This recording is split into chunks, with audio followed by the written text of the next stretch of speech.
We are live. What's good, man? How you feeling? Not bad, you. Man, I'm chilling, bro. I'm drinking some eggnog with a little something special in it, so I'm feeling really good right now.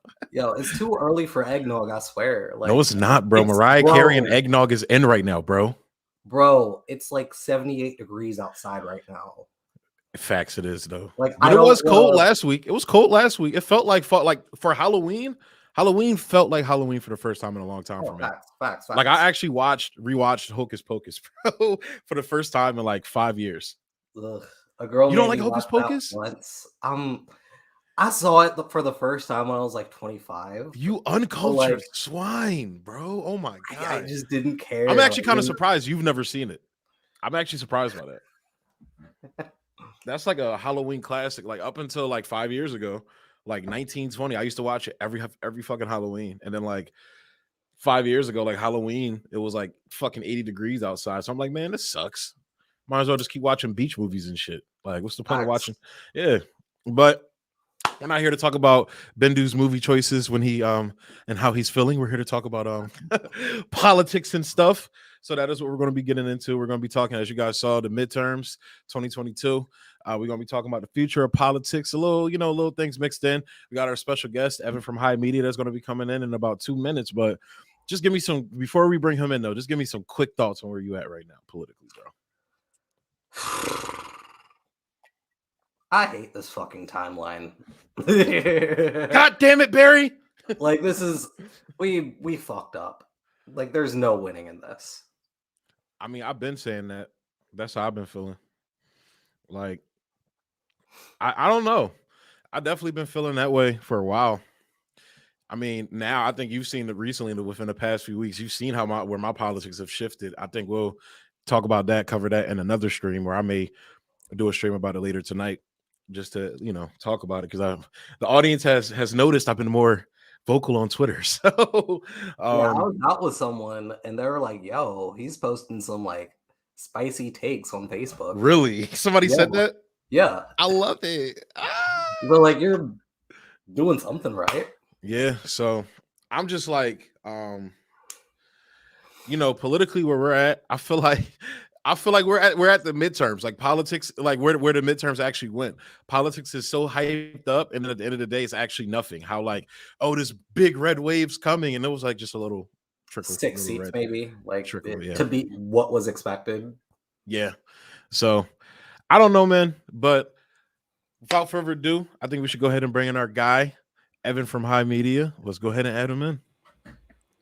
I do want to stay. I will stay for the record that the reason that we're not talking about foreign policy or Bendu's Hotep phase. Oh my god! Is I want to unpack that second thing by myself. Is simply is because not I mean, because YouTube will take us down for one. well, they take you down and then me by association. But I don't let I love Caleb. I love him to death. He's my guy. But you have some dead brain shit ass takes on certain things, my guy, and that's where it is. And listen, I'm gonna be. And listen, I'm keeping it real with you. I'm not gonna like bullshit you or nothing. But like you be saying some retarded shit. I really don't know. I'll be saying some factual shit, but that's up for debate. Okay, so we are welcome to do a strictly debate show one day, but that is not the show today, because I'm down for that. I hear tanky shit. I hear tanky shit, and I just have an aneurysm. I'll debate. Okay, we'll talk about that in another stream. Yeah, we have to bring him on because Matt is a tanky, bro, which is so weird. But gross! You're one of Red Fash, one of those Red Fash fucks. God damn, dude, come on. No, what is tanky? Matt's jockeying, like there's a couple different definitions, but all just come down to the definition I think is twofold. One, you jockey for authoritarian governments that aren't part of the Western hegemony, but you're still jockeying for authoritarianism like Vietnam, China, Russia, a couple African countries, Taiwan, okay, I think that's Taiwan, Thailand, things like that. Oh, not Taiwan though. Definitely not Why? Taiwan. But I wonder yeah, no. why. Yeah, I think that is something with a the T. valid definition. And then the second part of it is a lot of tankies. I'm not saying this is you though, but I am saying that a lot of tankies just hear America bad. And while America is bad, obviously we're fucking why imperialist America hell bad? state. Just because America bad doesn't mean other country that not America good. I agree. And I'm not disagreeing with that. Yeah, no. I think when it comes to imperialism itself, Caleb, you're going to get a little bit heated at this, but like imperialism is something within all of the superpower countries. Absolutely. Not just Name one country that Russia has imperialized. We won't go there. Name one country China has imperialized. Tibet. Tibet is part of China. Now, because they annexed. You authoritarian fuck. Tibet is part of China. Like... Nah, but in all seriousness, listen, dead ass, bro. Fuck the Dalai Lama. Even if they're creating buffer states between them and another state, my thing, kind of the name of the game is create the most buffer states, like right, and fair point, and when you take in, I'm using this as an example because it's relevant, not because I want to get into it, but there's a reason why the closer you get to the Russian border in Europe, the less leftists you hear talking about NATO expansionism. Because when you're living closer, the closer you live to an authoritarian country's border that has a 1,000-year history of invading its neighbors. Oh, you mean Germany? Germany too. Germany too. But the thing is, in this case, Germany is not that. In fact, Germany is the only reason fucking Germany is not, despite Germany is a really good example of like a Western democracy, better than the United States by a country fucking mile. Germany's a democracy. They can't even have energy without. They can't even have fucking energy without Sleepy Joe telling them so.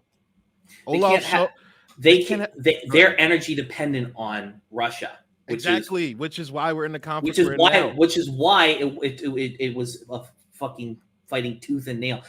Fucking stop! You always fucking do this shit. You say some dumb shit that gets me on. No, because you said some. Look, no offense, you said some dumb shit. Germany is not. You believe that the Uyghur genocide is a fabrication? Fake news. Exactly. Fake news, but I can prove why it is. Most people who say it is. Yeah. I'd love to see your CCP sourced research article. Okay, but to your democracy part, I disagree with that because Germany doesn't have a say in any of its of the important things within a society. Sure, you could be gay in Germany. Sure, you could be all of these socially liberal things in Germany, but the hard things that matter that turn people into fascists, turn people that the German people turn to for Nazism is the real hardcore, the economic, the bread and butter things, the economic situations. Yeah, so, that's not a problem of democracy. That's a problem of capitalism. Capitalism doesn't breed democracy, so that is a problem of democracy. Democracy is a system of government. Capitalism is a system of economics. Bro. You can have the Soviet Union was state capitalist. You can have a socialist economy that with a democratic government. Bro, I guess this will be the last point because we go back and forth on this all night.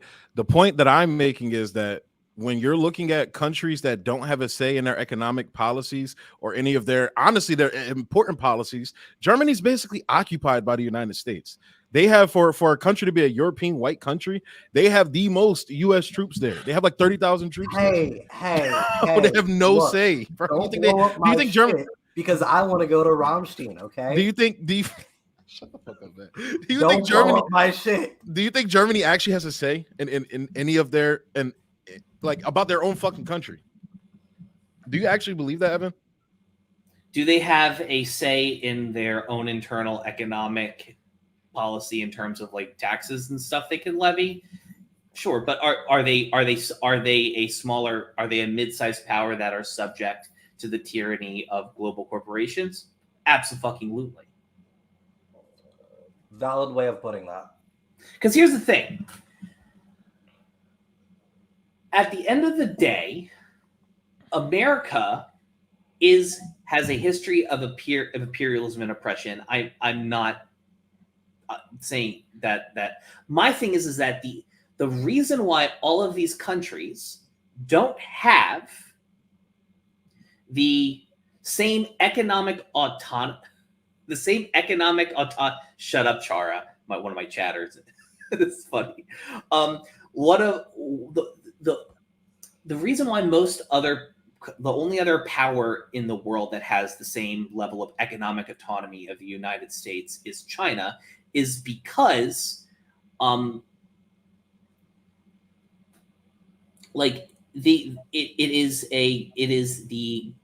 to quote Bo of the Fifth Column, it is a international poker game and everybody's cheating.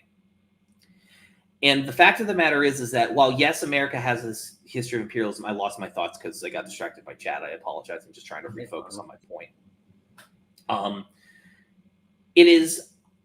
I think it is less the U.S. government that takes the direction. I'm sure they definitely do take a more point, but I think the corporations, big business, big money, they are the ones at the root of it that cause a lot of the strife and awfulness in the world. Now, absolutely, there are definitely statesmen and people like that have through their own actions and as heads or powers of state, because George Bush is one, Vladimir Putin is one. I'm just thinking off the top of my head, but but fundamentally, business interests are the ones that actually cause that push governments to cause. Oh yeah, no, I mean, of course. I mean, you look at how even though Italy just elected their first girl boss fascist leader, who's she in line with? The World Economic Forum. You know why? Because she realized that because after the whole Brexit debacle and realizing and looking at the fucking United Kingdom and what can happen to a country when you leave, when they choose sovereignty over an economic cartel. It's better for them, for Europeans for the most part, especially a country like Spain. Do you guys know what the original purpose of the European Union was? Not like the shitty far right, far left, like dead brain take. I'm talking about it's free trade. It was to intersect all of these countries, like industries and economies together, to basically make it impossible for them to ever go to war again. And this globalism. That's what it was. Globalism. Yeah, but also I wonder, at least in the case of Europe, that's not a bad fucking thing. And the reason I say that is that trillions of people, billions, maybe almost trillions of people have died on the European continent alone because of European wars. Now, is this the fault of the average everyday European? Absolutely not. Yeah, no. I mean, but the fact of the matter, was the reason for World War I. Right. But the fact, right. Exactly. It's just that. But the fact of the matter is that when you have all of these, when you have the economies of these countries that for the last 2,000 years, they, or give or take, they have been in non-stop conflict. This is the part of Asia, and I call it the part of Asia because fuck your fucking Eurocentrism, calling Europe a separate continent. Suck my dick. This part of Asia had something called the 100 Years' War. Oh yeah, no, between England and France. Yeah. No, between the Holy Roman Empire and basically everybody else except Spain. So, and it's crazy to think about that. So right, and so I understand. Like at the end of the day, like while I am certainly not a like quote unquote globalist, I feel like globalism, and plus I feel like globalism is kind of a euphemism for Jew, and that's what a lot of right wingers use it as. Yeah, it's gotten a bad taint because of certain people, but that's same thing with Zionism. Like that's maybe, but right. But let's be real. The only people that were like talking about like a Council of Zion and shit like that were white supremacists, right? And it's like 110%. Like, you ever read the Turner Diaries? I haven't. No, I haven't either. Scary. Yeah. I'm sure. But I think that's kind of. But just to go on that point though that you're talking about, like, and I agree. Like, but that's why I believe more so in I wish I wish there was a way for me to like hide my face on the screen. It's kind of obnoxious. Oh, I don't know. I mean, but I'm sorry. No, you're good. But that's why I'm kind of like at the point now where it's like I think the whole free trade thing, while on paper that sounds good, like what you just described, sounds good. Like in reality, it doesn't work out well for the average working class person now in modern societies. Like at a certain point, maybe that worked for the EU, but the country. Well, hang on, wait, hang on. But the countries have been but the actual working class people of the countries get stiffed. So it's either you're forcing working class people into choosing between you either die or live poor.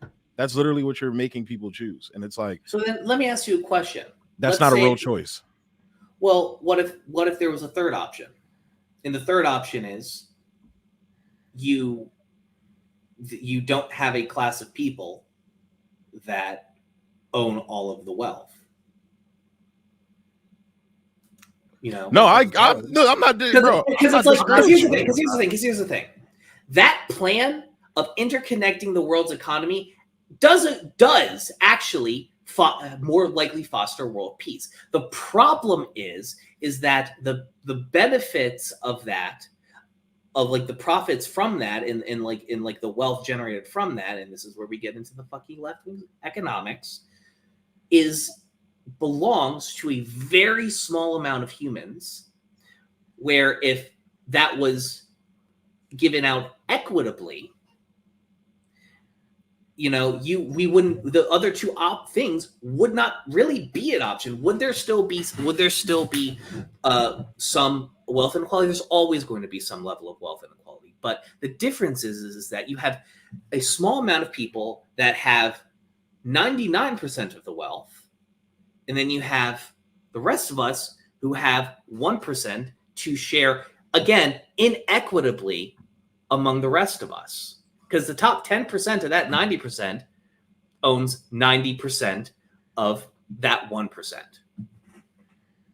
And I just peeped on some comments up here. I just peeped so people have been commenting. Europeans are forced to exploit. That's not equitable, though. I don't know. I'm just throwing comments up because they've been. What's not equitable? The commenter said Europeans are forced. Europe is an extremely difficult place to live. Big population and land has next to zero resources.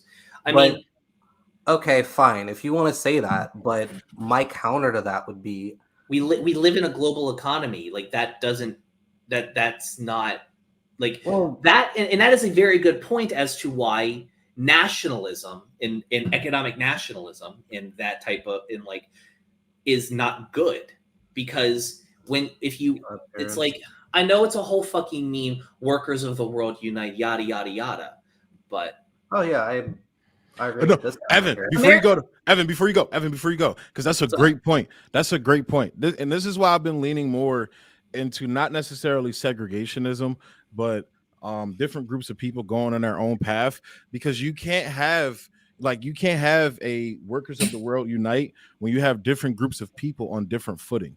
So that's why I'm saying, like, all the other, like, we can talk about the other stuff that we were talking about the other night, off camera and everything.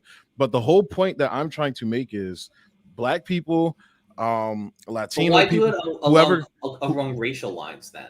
Why do it that way? Why do I'm saying for Black racial, religious, or cultural lines? Because I think for Black Americans, like our issues are inherently Black Americans. Our issues are not nobody else's. Like, And I think Matt, hold up. And I think that I'm sorry, I'm gonna let you go. My bad.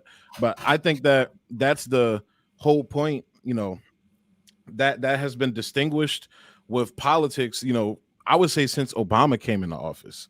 Like Obama catered to different groups of people specifically and left Black people high and dry. Like our community, specifically Black American communities, were the ones most left behind. Black wealth like decreased by like I forgot how much the exact number was, but it was by a lot under Obama. Police brutality increased under Obama. So I think the situation for Black Americans specifically, we need to go do our own things and get our shit together, and then we come to the table with other groups to fight imperialism, because other groups are farther along than us. That's how I personally feel. Big facts. Right. Well, here's the thing. Like we were talking. Oh, sorry, Matt. Go ahead. I know you're all right.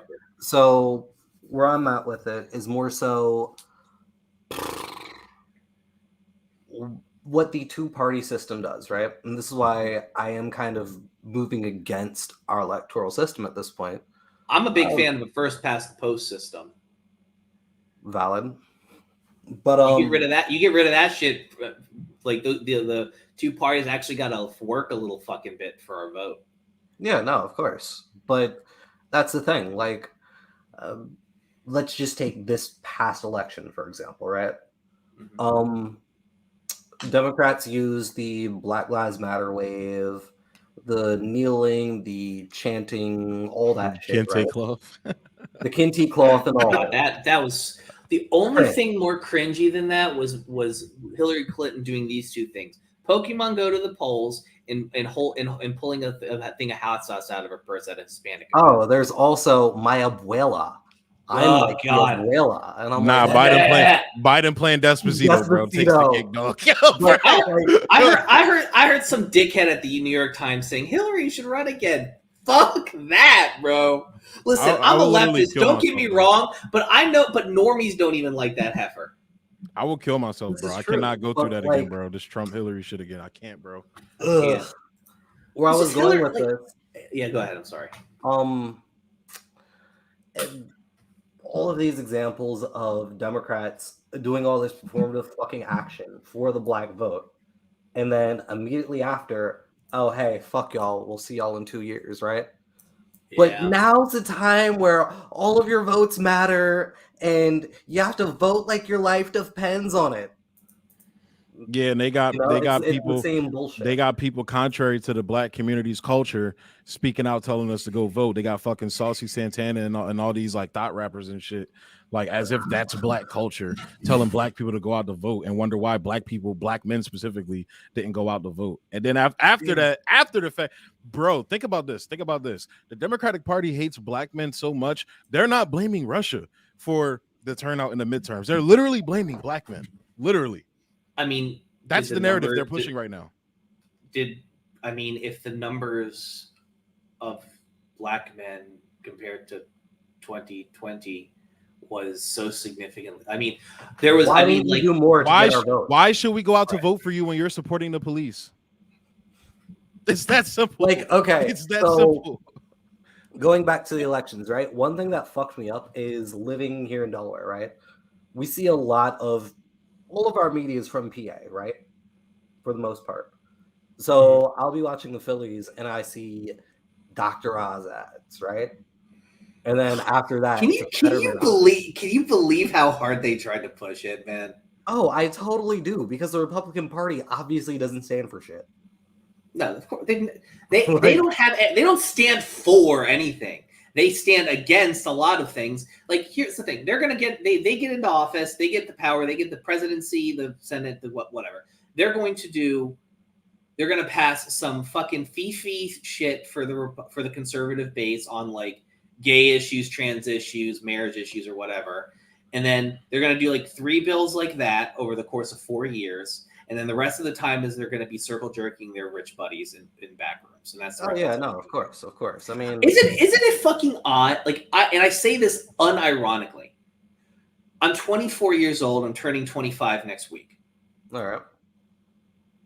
Joe Biden is the most progressive president of my lifetime, from a policy perspective. I know. Isn't that fucked? I mean, Yes, but like he literally like the last year of policy like alone tops everything Obama ever did policy wise. but like you understand that he's doing the literal bare minimum. He just said the happy birthday, bro. Because Yeah, no, he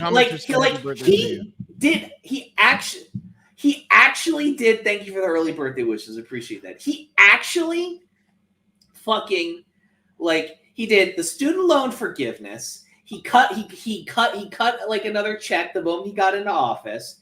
Here's something that they don't talk about. They have like Biden has reduced like drone usage to almost nil.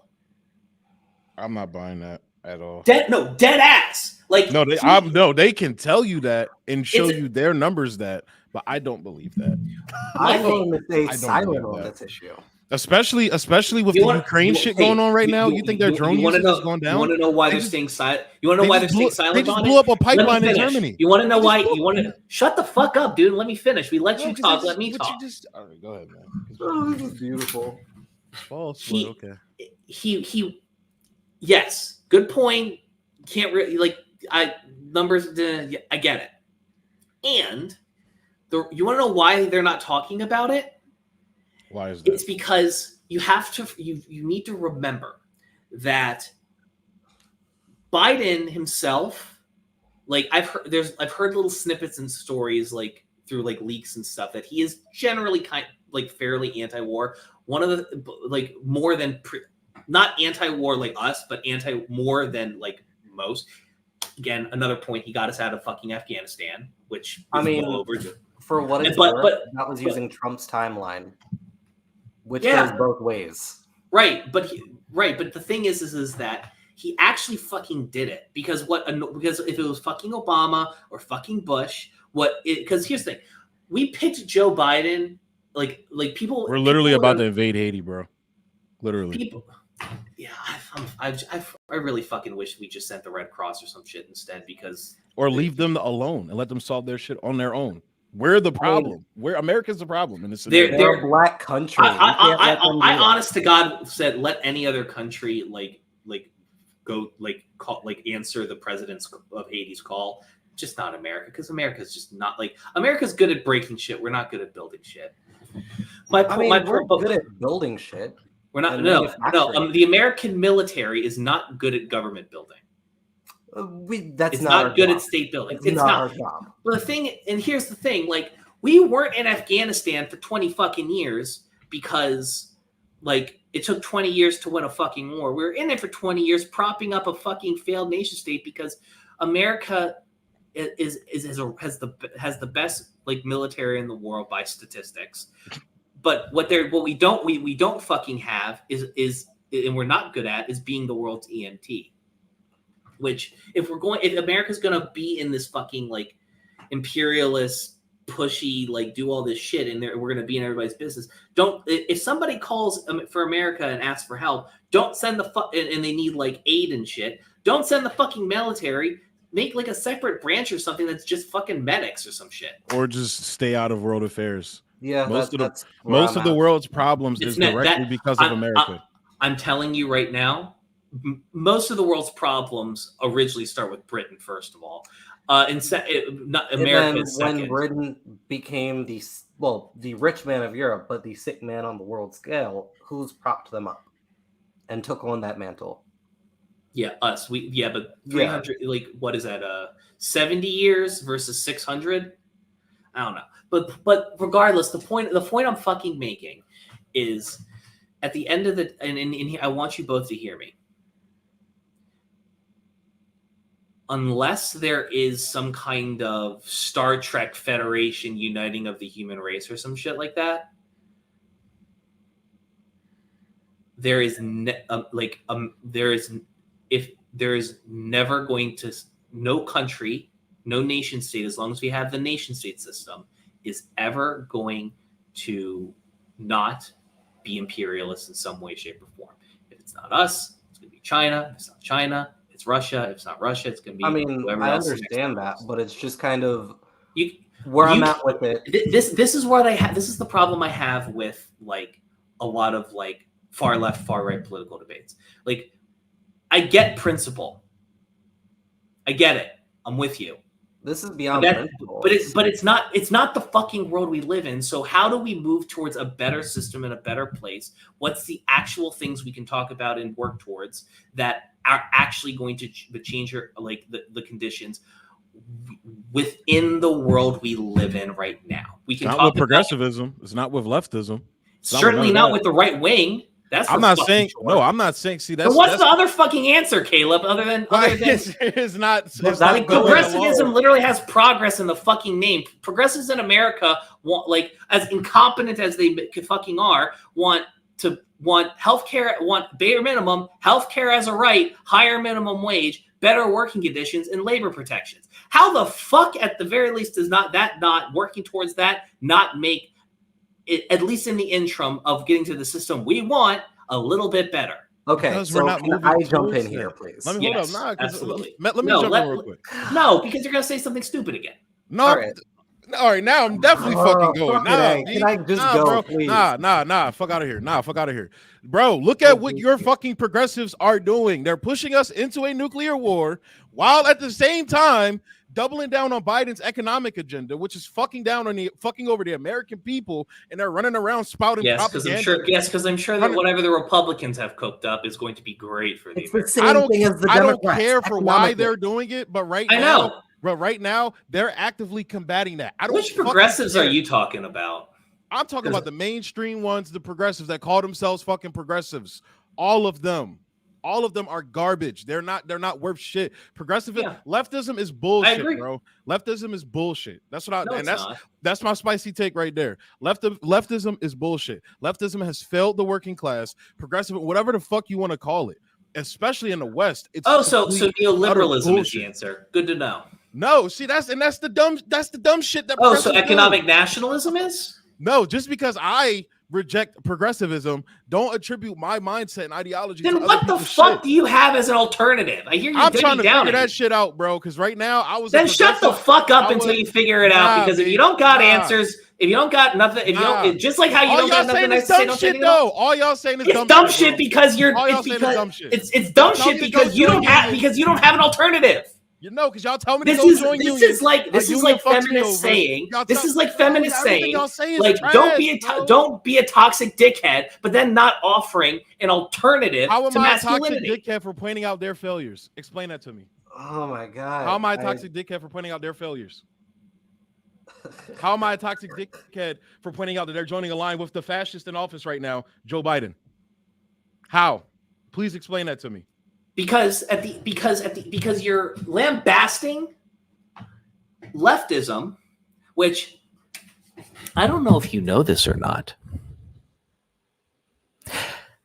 isn't fucking influencing the country at all. We live in a conservative hell state, dude.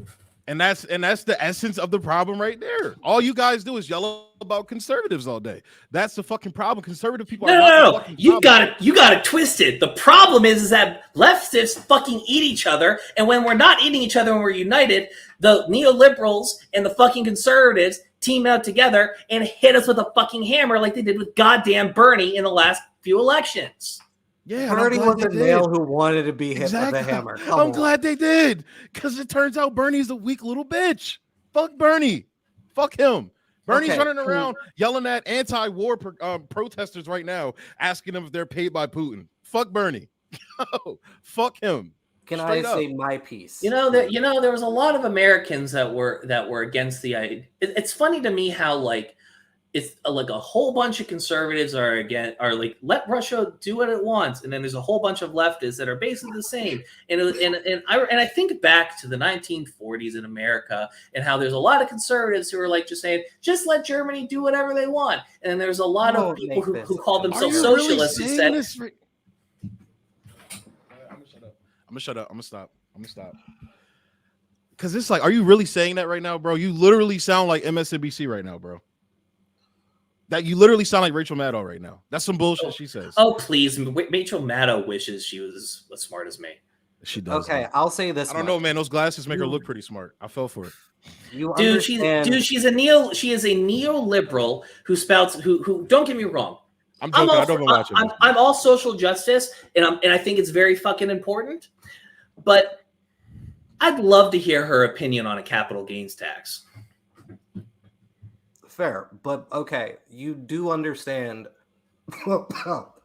Goddamn, you understand how much money that we're sending over to Ukraine is earmarked to go back to the DoD, right? As About in 65% of it. As in we're loaning it out. Not even loaning it out. So a lot of the equipment that we're sending there, right? Mhm. Military equipment. It serves a twofold purpose. Uh-huh. This is A, because some of this equipment hasn't necessarily been tested out in a combat scenario such as this. We get to test out HIMARS missiles, that sort of thing, right? To see how they deal with Russian targets. Right. You know, so the DoD being an extension of the military-industrial complex. Yeah, makes sense. yeah. So 65% of the money that we're sending over is reimbursing the DoD. Right. And then we're also using our services pro bono to gather intel on Russia. That's your Starlink satellite type stuff. The amount of money that we're giving Starlink is actually interesting to me, aside from like just to put the Russia stuff on a pin at the moment. The Starlink stuff's kind of interesting to me because that might actually be a way that like we can actually get like decent Wi-Fi to. It's more parts interesting, but it's also. I will say trade your privacy Elon for Musk Wi-Fi. fucking over the DoD the way they did is going to. I think I would not be surprised if the American government started developing their own version of that for the military, and then further down the line, that opens the gateway to turning internet into a true utility. And I mean, the internet was originally like internet GPS. That shit. It was originally like military technology. Yeah, no, it was made by what was that actress's name who designed the technology based? Allegedly Al Gore. It wasn't Al Gore. It was I know. Hedy Lamarr. That's who it was. But where I'm going with this is like, the money we're sending over to the Ukraine isn't really going to the Ukraine. It's going to us, and it's kind of a weird switching of the hands. And then you also look at how our we're giving them we're basically paying for the equipment that we're sending over there. Yeah. So we're not giving them money to do stuff with. We're just paying ourselves to give them money or give them equipment. So the money we're investing is not okay. Yeah, that doesn't sound like out of the ordinary. It's not that it's out of the ordinary, but it's more so just like when you understand kind of how much that money is invested here in America. Mm-hmm. Like the fact that Flint, for what we're going on 6 years, doesn't have clean water. Like that's a black town. They don't care, bro. They don't care. They don't care. That's exactly right. And here's the thing. It's like I'm not against the war in Ukraine. Here's the thing, Matt. I understand where you're coming from. I think you felt this talking point is a conservative talking point when it comes to. So, for example, when we wanted, and this is, and I don't say that as an insult. A lot of lefties and liberals fall into this as well. Well, to be quite honest, when you look at Marxism and socialism, we can afford to do economically both. conservative. Here's the thing: we can afford to and pay. Socially conservative. We can afford to pay for equipment to send to Ukraine, and we can also pay to fix Flint's water pipes. We can pay for university. We can pay for these things. I see that you can do both, but we shouldn't be doing the first. The problem, no, it's not. No, we can do it all. The problem is we choose to do one and we choose to not to do another. That is the issue. To me, it's less of an issue on like funding and more on morals. I think it's a good idea to bend over Russia and get fucked for being imperialist fascists. I honestly like this is a hot take. This is a black take in all honesty. It's a bunch of I'm sure you have the exact same opinion of America's invasion of Iraq. Go ahead. Oh yeah, no, it's just a bunch of Slavs killing each other. Like why do I care? They've been doing this for thousands of years. That actually wasn't going where I was. That actually wasn't going where I was. But you know what? I understand the problem. This is my perspective because it's like right, but the way motherfuckers were looking at Iraq or Afghanistan or Somalia. Oh, it's these third world countries who don't know or understand democracy, and now it's all this fucking sympathy, and it's like, well, it's because they're white. I don't give a fuck. I'm sorry. You're 1,000% valid. But the thing is that Iraq and Afghanistan, we were Russia. We were playing the part of Russia. America, yeah, but then like, I think Russia's also valid because like, no, they're not. They're really not. I know I'm being a dickhead here. They're not. They are. I'm not pro Russia. They're not. Right? They're not. On principle, right? In '94, when Yeltsin wanted to join NATO, blood and soil argument. Got it. What? The idea that Ukraine is a part of Russia because it used to be part of the USSR, and even though they voted when the USSR was broken up and countries voted on whether or not to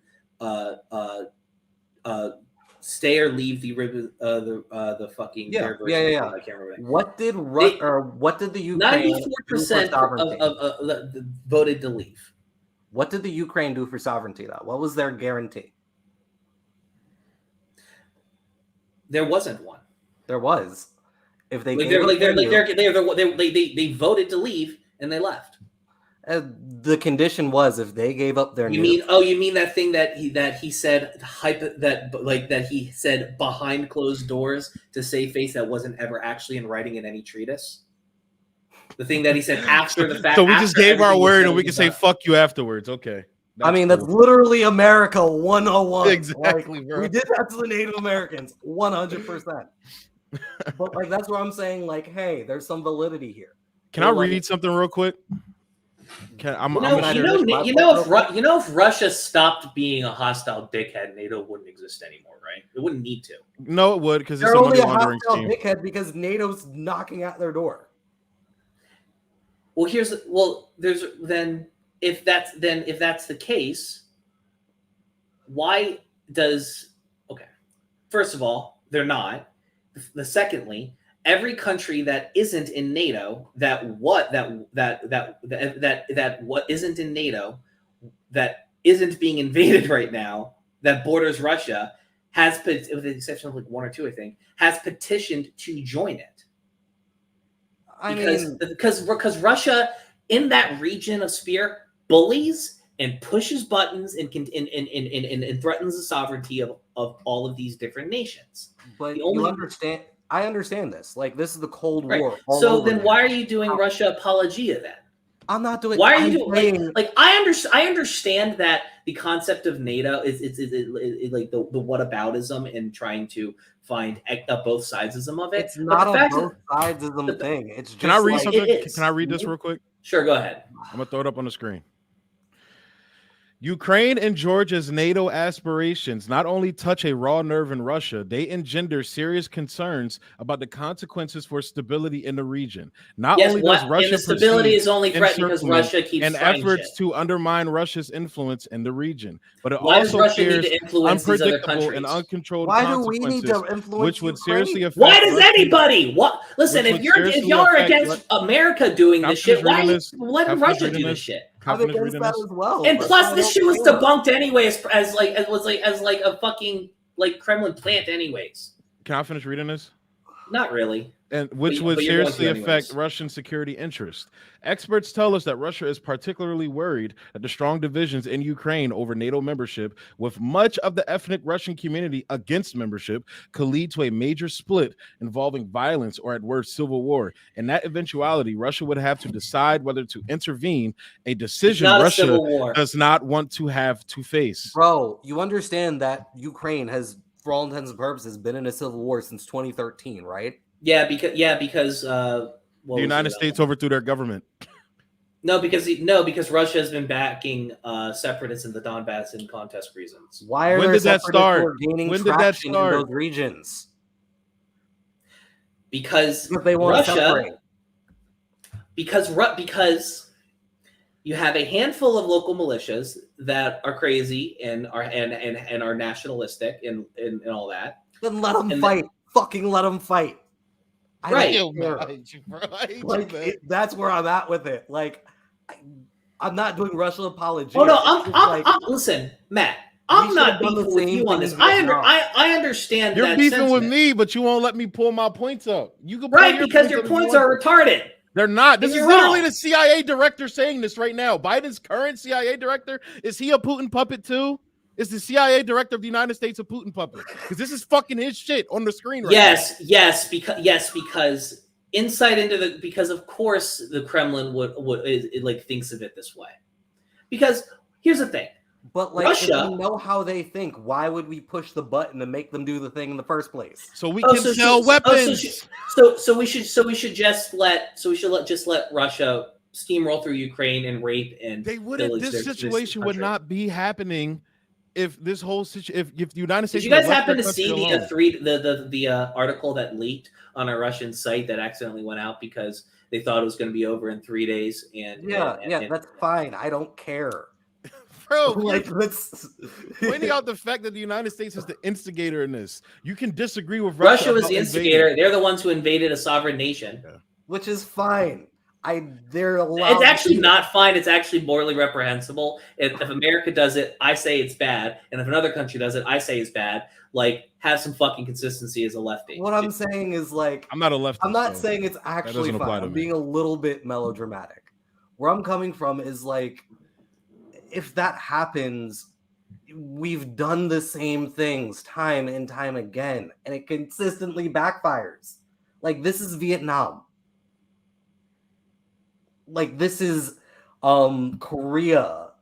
This is a lot of the 80s drug wars that Reagan funded. Oh, you mean like Vietnam, Korea, where we invaded a sovereign country because we didn't like the type of government that they had put in, and we didn't like what they were doing, and we wanted to control them. And we, a larger nation, invaded a smaller nation, trying to exert our will upon them. Yes, so okay. Why did we invade? Like you guys aren't like. And there's no point you can have here other than making shit up that's going to like prove me wrong here. I just showed you a document from the current CIA director. Just because the Russians feel that way doesn't mean they're right. I'm not saying they're right. What I'm saying is I legitimately. Just because the CIA says that the Russians feel this way doesn't mean they're right. Just because America felt like Iran had weapons of mass destruction doesn't mean they fucking did. But they made up a lie to say that. The document I just showed you shows that the United States and the people who are making these decisions knew what it was going to lead to, and they did it anyway so they can sell fucking weapons right now. Not just that, but you understand how much money Biden was paid by the oil and gas industries, right? There is interest for him to have Western Europe dependent on American oil. They're literally deindustrializing Europe right now, bro, which is insane. They're telling people to go fucking chop down firewood. Make no mistake. It is very rare that on the international stage, America is actually aligned with something morally good. I get this. I'm not talking to you. Fair. Yeah, but you're talking to me, but then you talk over me when I try to make my points. That's how I'm saying. I'm saying this out of respect. I know the points you're about to make. And I'm not even going to make a point. I'm not even going to make a point about this right now. I'm going to say we should do a stream. Because guys, me and HiMedia have been talking about this. No, it's all passionate. It's all passionate right now. Evan is still my And guy. I know we need to get to the point. I'm sorry, I'm not vehemently interrupting you to disagree. be rude. We need wanna to go get to to like the rave actual tomorrow? domestic stuff. Matt, we'll text about that. We're going to go ahead and move it. I can't go. I got like to get. I got company coming over tomorrow, and then seeing my grandparents on Sunday. So Ooh, Fair. I feel that. But we're gonna Evan, because me and Evan we're gonna hash this out. We may still not agree afterwards, but I had a plan. I'm like this. This is only a fraction of how fucking mean I can be about this shit. And this is like, I'm ready, bro. Nigga, I'm not. like, as long as you pinky promise, you ain't gonna be like fucking stop talking to me. After I am not a leftist, bro. Yeah, I you're am a not a retard. leftist. I'm not that either. I'm actually I mean, very you got the gap in your eyes that might make it work, but I don't know. I don't know, man. Phrenology. You're doing phrenology on a black guy, huh? Yeah, you fucking lib. You fucking lib. Oh my, see, That's man. not even liberal. That's See what fascist. happens, That's man. straight It's an fascist. attack. Look, bro, it's an attack on black men. I'm gonna say rest in peace to Kevin Samuels. Okay, understand. Yo, fucking all the fucking white women on my TikTok were Bro, trip walking when he died. I am low key like at the point where like I just want to like, can we? I can't say that on YouTube. I was about to say something I was going to get us kicked off, but I will say, like, can we like put white women in timeout? Just all of them, conservatives. So I love liberals. Bill Burr's take on this. Yes, Matt told me about I that. love Bill Burr's take on this. Like I like, hey, like the shit you've gone through in the grand scheme of things, like white guys are right here, white women are right here, and then everybody else is in hell. Like, listen, don't get me wrong, women like deal with shit in this country, like, and that's not even up for debate. But like white women, though, with it, when you bring in like racial like history and like apartheid in this country, sit down next to me and take your talking to. Okay, they're literally the worst. Like, I understand being oppressed on the axis of being a woman. But no, suburban white women. I want like we like you like. yeah, I feel like you have to like designate also by class here, because like. Broke people are generally more chill. I'm sorry, Matt. Continue. I'm like Caleb. Like I have a propensity to talk over people. You're fine. I don't know. For me, it's more so just kind of like, again, like, and this is white people in white America from my experience, especially, and going back to why I don't quite agree with progressives. White people use black talking points and plaster them all over the place, and then not stand behind them. I'm of the belief TYT right now is the perfect example of that. Yeah. Perfect example. At the end of the day, like,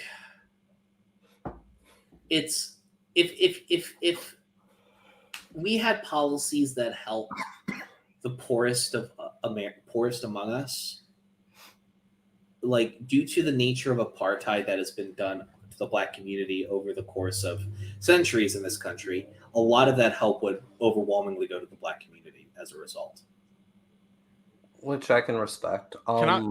Speaking on this though, let me paint a picture real quick and get y'all opinion on this. Because this, and I've talked to Matt about this kind of. We talked about this like a little bit, Evan, when we were talking on the phone that night. But yeah, the Hotep shit. It's not even some Hotep shit. I want to paint this picture, and give me you guys' thoughts on this. So, I have any of y'all? I know Matt said you have a little bit, but have either one of y'all been peeping the stuff going on in Dearborn, Michigan right now with the Muslim dad and shit and all that with the Give me a moment, I'm Googling it. There's this guy.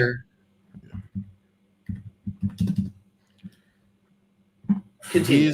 He's supporting the Republican governor there, and it's based off of the mindset that, you know, if America was built on principles, and this is his, argue about it later. Let me paint the picture.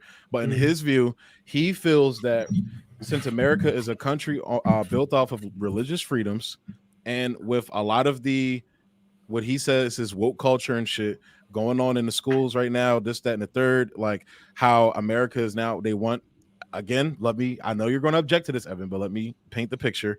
He I'm feels quiet. You haven't said the fuck shit because yet. I'm about to say it because I already know I'm about to press a nerve for you. He said that, like, basically his like the interpretation he reads when he reads the Constitution about religious freedoms is that America is not a secular country, so that doesn't mean keep your religion at home in public, or keep your religion out of public and in private. He feels that, you know, religious freedom is about respecting religious freedoms in all spaces. Fine. He paints this I picture can that respect that. he's saying that he's voting for the Republican candidate running for governor because she's going to be the one that's pushing back against the sex ed stuff they're teaching kids and whatever. It's specifically about like trans stuff and the normal run-of-the-mill Republican shit they're screaming about right now. That shit. Dumb shit. He's pushing back against that, and that is why he's supporting and imploring Muslims to support and Dearborn to support the candidate in running for governor. Now, Okay. go over to Ilhan Omar's district. You have a lot of the Somali community that put her in the office that's been rallying against her. They're not fucking with what she's doing right now. Everywhere she goes, they're, you know, booing her out of certain places. I mean, she's advocated for bombing Somalia. Sure, that's not the point. That's not the point. You have that probably would. Hang on. I actually didn't know that. You have the Uvalde community that now we saw some of their elections overwhelmingly voted in favor of Governor Abbott, even though his policies basically got their fucking kids killed. This, that, and third. You're seeing all this crop up. And my question is, and I'll leave another situation out because I know it's going to cause contention on here, but my question is, and my observation that I'm noticing is that all of these groups have one thing in common.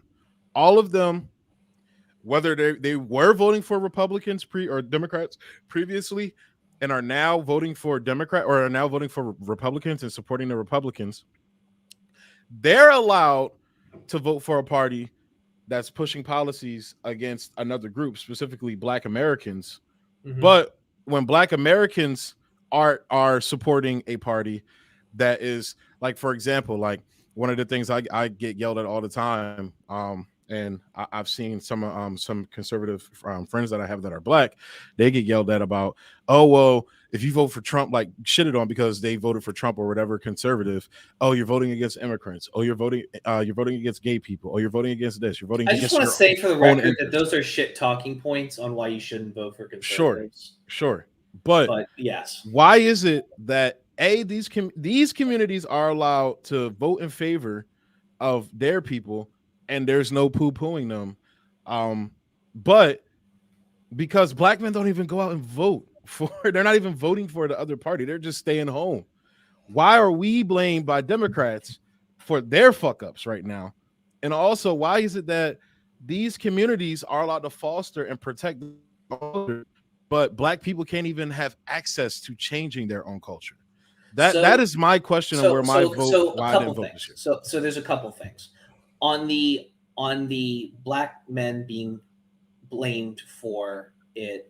I want to remind that I feel like that's, and I'll get to it, bear with me, just hear me out, that it is less, I feel like that is more of a statistics thing rather than a racial thing. There very well probably is racial components to it, but I feel like it's less that and more a statistics thing. The reason I say that is I think back to 2016 when 55% of white women voted for Trump, and they were being blamed for Trump winning. So as they should, right? And so that brings me on to my next point. I disagree with Matt on that point. By the way, I just wanted to make that known. That wasn't even like a joke. I'm just saying I disagree with him on that point that he just made. My second point is politicians shouldn't, and this is common sense for us, but politicians shouldn't blame communities for not voting for them. They should blame themselves for not putting forth policies to help those communities. Agreed. You know, there's a reason why Gen Z came out for this election in significantly larger numbers compared to prior midterms. more of us are voting age now. I'm about the oldest you can be for Gen Z, give or take a year or two.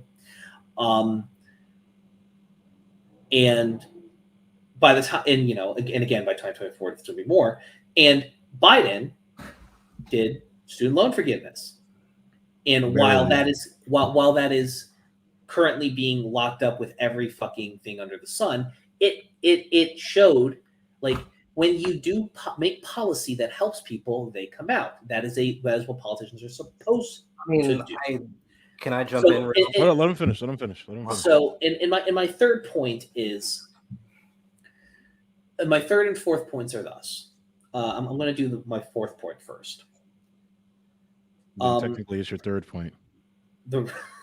I was saving this one for the last, but I feel like it's important to talk about first. And it's not. I want to do it because I don't want to save it to the end.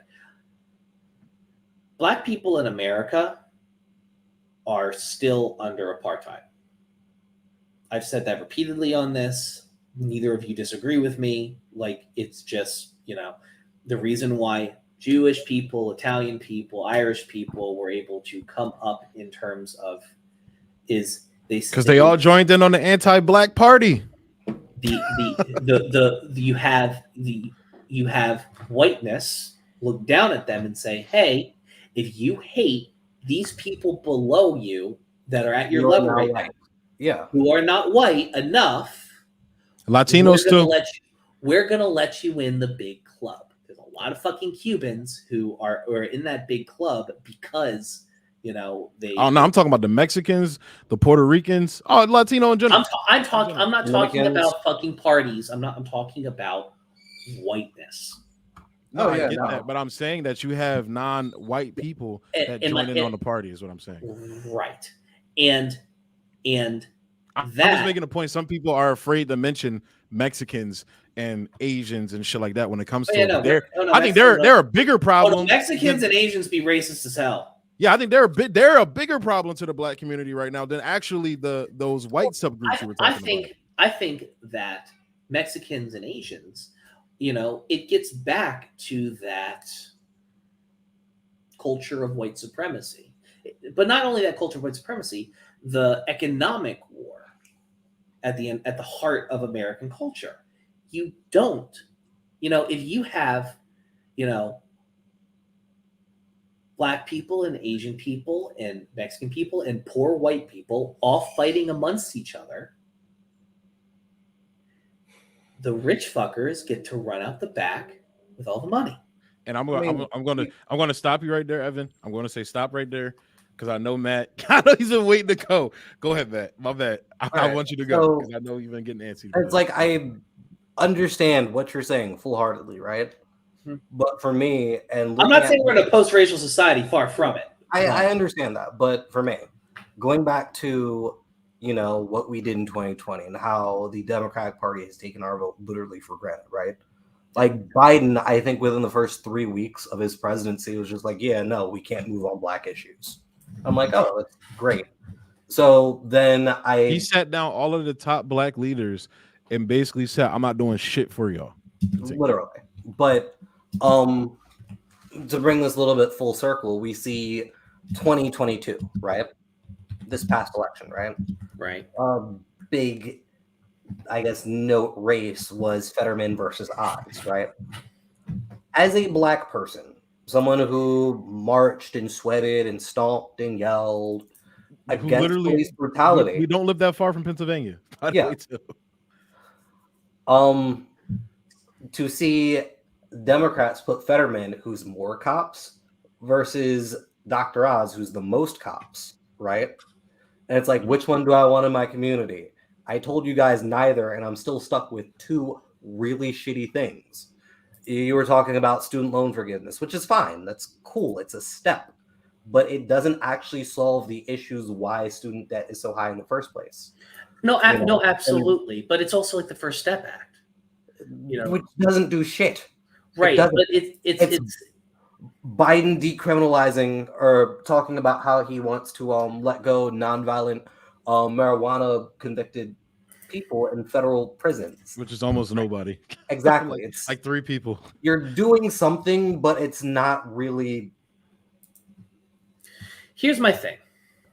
Like, okay, before I finish, right? Yeah, you go ahead. Okay. This is the last thing I'll say. So, Republicans, at the very least, you look at the abortion issue, they've won on the way of incrementalism, right? Right. Roe v. Wade, 1972. Mhm. They said, "Oh, we don't like this." That was in the 60s, 50s or 60s, I think. No, No, it was Roe in v. the Wade was the 70s. 70s. It was like 72, 73. Yeah, I think it was I 73. remember seeing images and video from the court case, and it was like all in gray, and I'm like, I think 50s Yeah. or 60s from that. Yeah. But long story short, when that happened, they were like, "Oh, we don't like this." So what do? They lash on to the conservative Christian crowd, the evangelicals, get close up and buddy with Nixon and then George H.W. Bush in the 90s. George H.W. Bush puts in what's the name? Clarence Thomas, right? That fuck.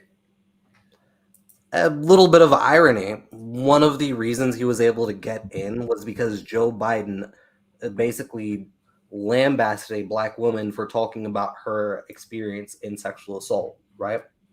Right. It's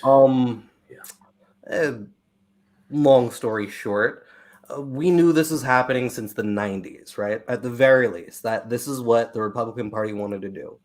And yet the Democratic Party, oh yeah, we're for women's rights, and then they didn't do fuck all because they were in complacency because Roe v. Wade was there and they didn't see the coming. Even though I've seen the warning signs coming since I was 13 and discovered exactly. politics. So it's like you're expecting people to vote when you can't even stay consistent on the issues or set your own terms and limits on how you should go about and talk about these issues. Mm-hmm. Like that's kind of where I'm at, and it's like so. The thing is that you said that like at the in valid, but you said at the top that like the First Step Act was nothing. The 40 the student loan forgiveness, which will wipe away the debt. I think it does something, and I'm being a little bit hyperbolic. I also like to Caleb's point of helping the black community. If we take the percentage, if we take like that, like to be like 20% of the population is black. 20% of 40 million is 8 million black Americans just got a freaking weight lifted from around their neck. Yeah, no, I'm not. And these are small. These are small. That. They're not enough. They don't get at the root cause. Absolutely. But you were just saying. Because I don't how the Republicans got here through incrementalism.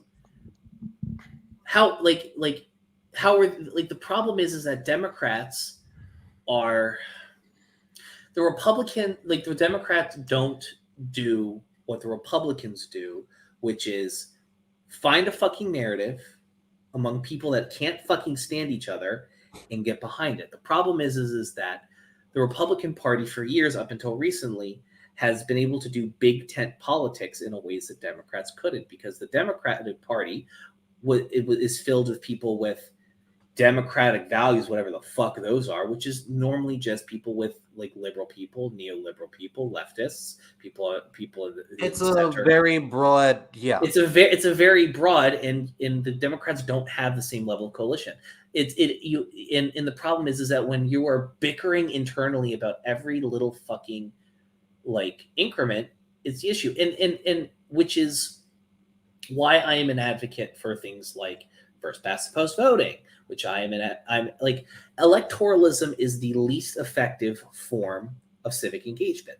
That doesn't mean it's not important. That doesn't mean it's not important. It doesn't mean you shouldn't do it, because I treat voting as I registered as a Democrat for the first time in my period. I was a registered independent for most of my life, and I didn't get registered before the primary, but I'm registered as a Democrat now, so I can always vote for the leftist wing candidate here in Delaware.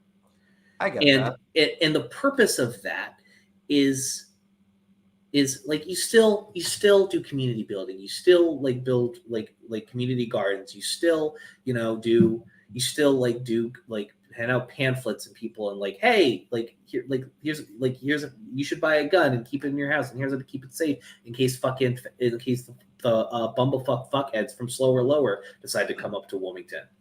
It's like things like that, like community building, community outreach, community networking. That is more valuable, and you still have to vote. And the reason I say all that shit is because the more like I hate the Democratic Party. I know based off of all of our conversations, it doesn't seem like that, but I can't fucking stand them. I can't fucking stand Nancy Pelosi, Chuck Schumer, especially fucking Christian Sinema and Joe Manchin. Fuck those cocksuckers. Oh yeah, no, of course. But it's like, but I hate right-wing extremism and fascism more, and I would rather keep a impotent, benign dickhead who is going to vote for things that are fucked, but also isn't going to vote for things that are 10 times more fucked if we vote for the right winger. And it is a Band-Aid while we work within the community to replace the impotent fuckhead with a competent fuckhead. We're not going to. That's the point. That's the point I'm making. Yeah, no, like I just why do anything? Okay, I'm not saying why talk about it. Why even have a panel?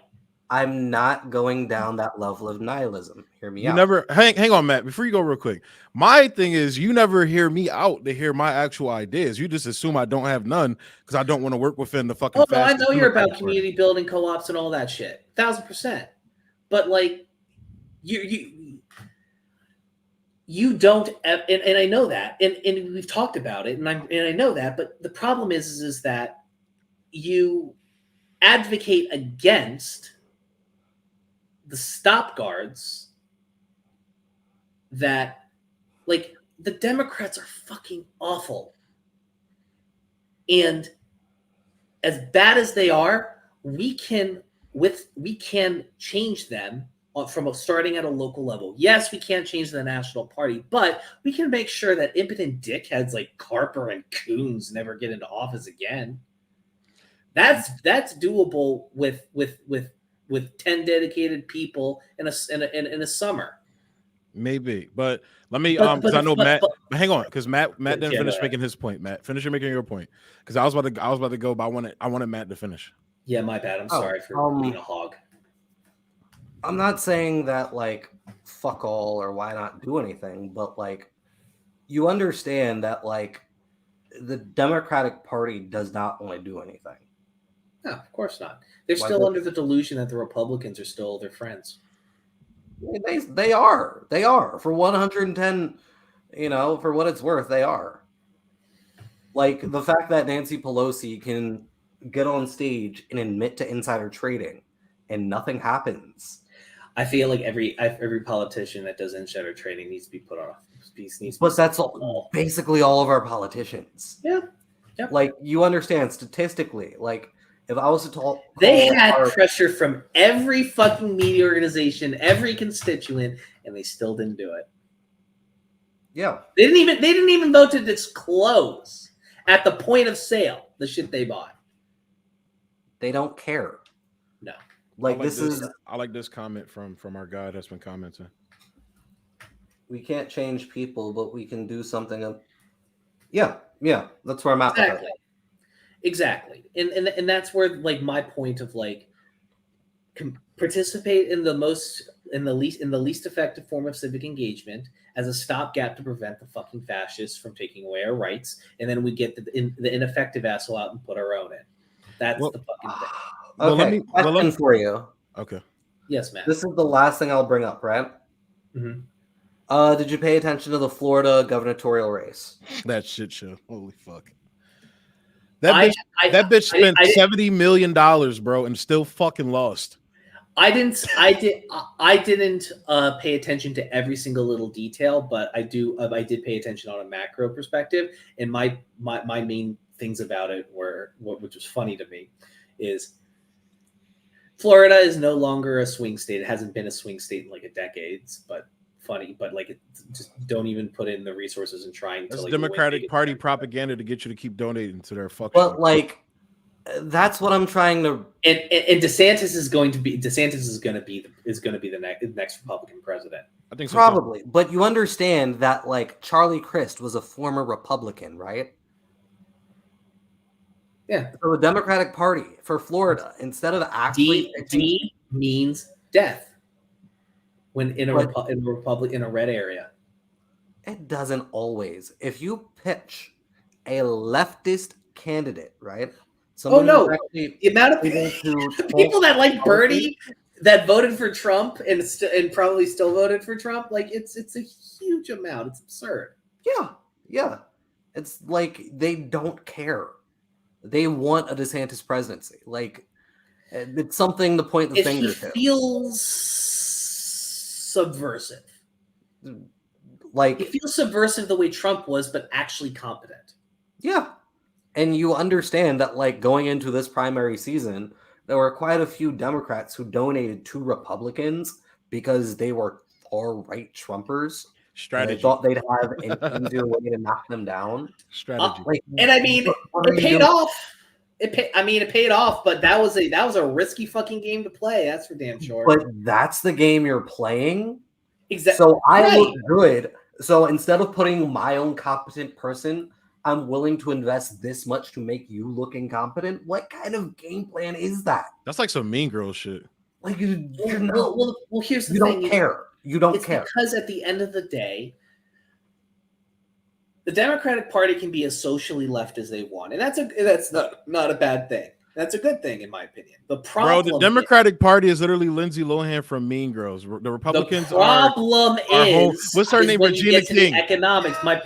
The problem, funny, but the point Republicans can't get better and play field hockey. Okay, Evan. Admit it. The point is that at the end of the day, like liberals and center left Democrats and center Democrats believe in the bullshit horseshoe theory. Like, they believe that a far leftist is no different from like a fascist. Which is why I can't work with them.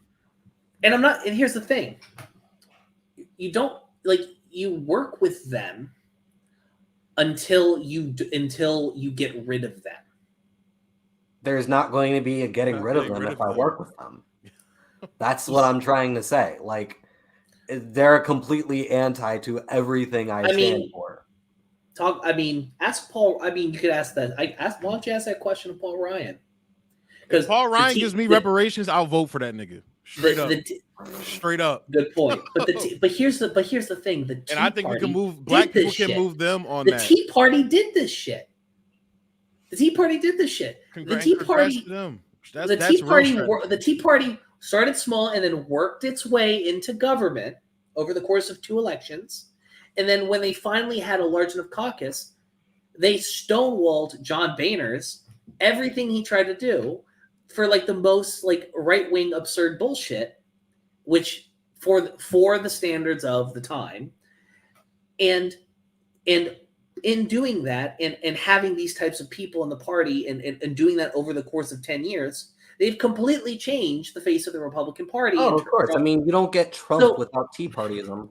Right. And so it's like, I'm not disagreeing with that. And this is why the Republicans are so effective. They hate each other. Nobody likes Ted Cruz. There is not a single human being on Capitol Hill that likes Ted Cruz. But they work with this ignorant motherfucker. With a fucking what's the fucking drink? With like a can of seltzer. With a can of Coke. Yeah. That's fucking beautiful. Beautiful. Nobody this man went to New York and somebody pissed on him from a higher up in the stands. No, like nobody. No. Yeah. No. Nobody likes this man. Nobody likes Ted Cruz. And because right. But the thing is that they work with this man.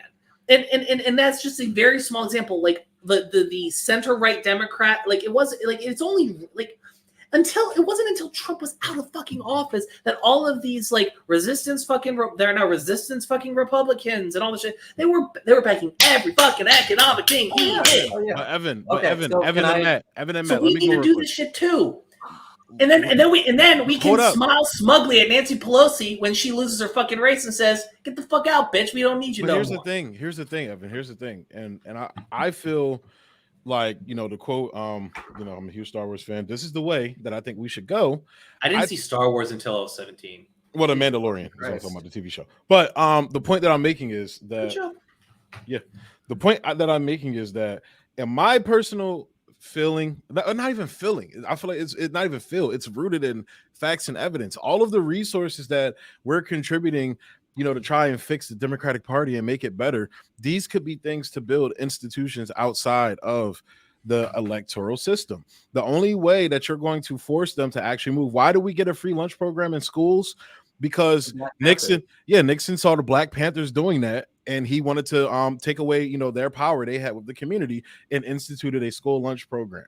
We're not we need to be building systems outside of the electoral process. And look, a lot of people disagree with me on this. This is why I'm kind of denouncing leftism, in my personal opinion.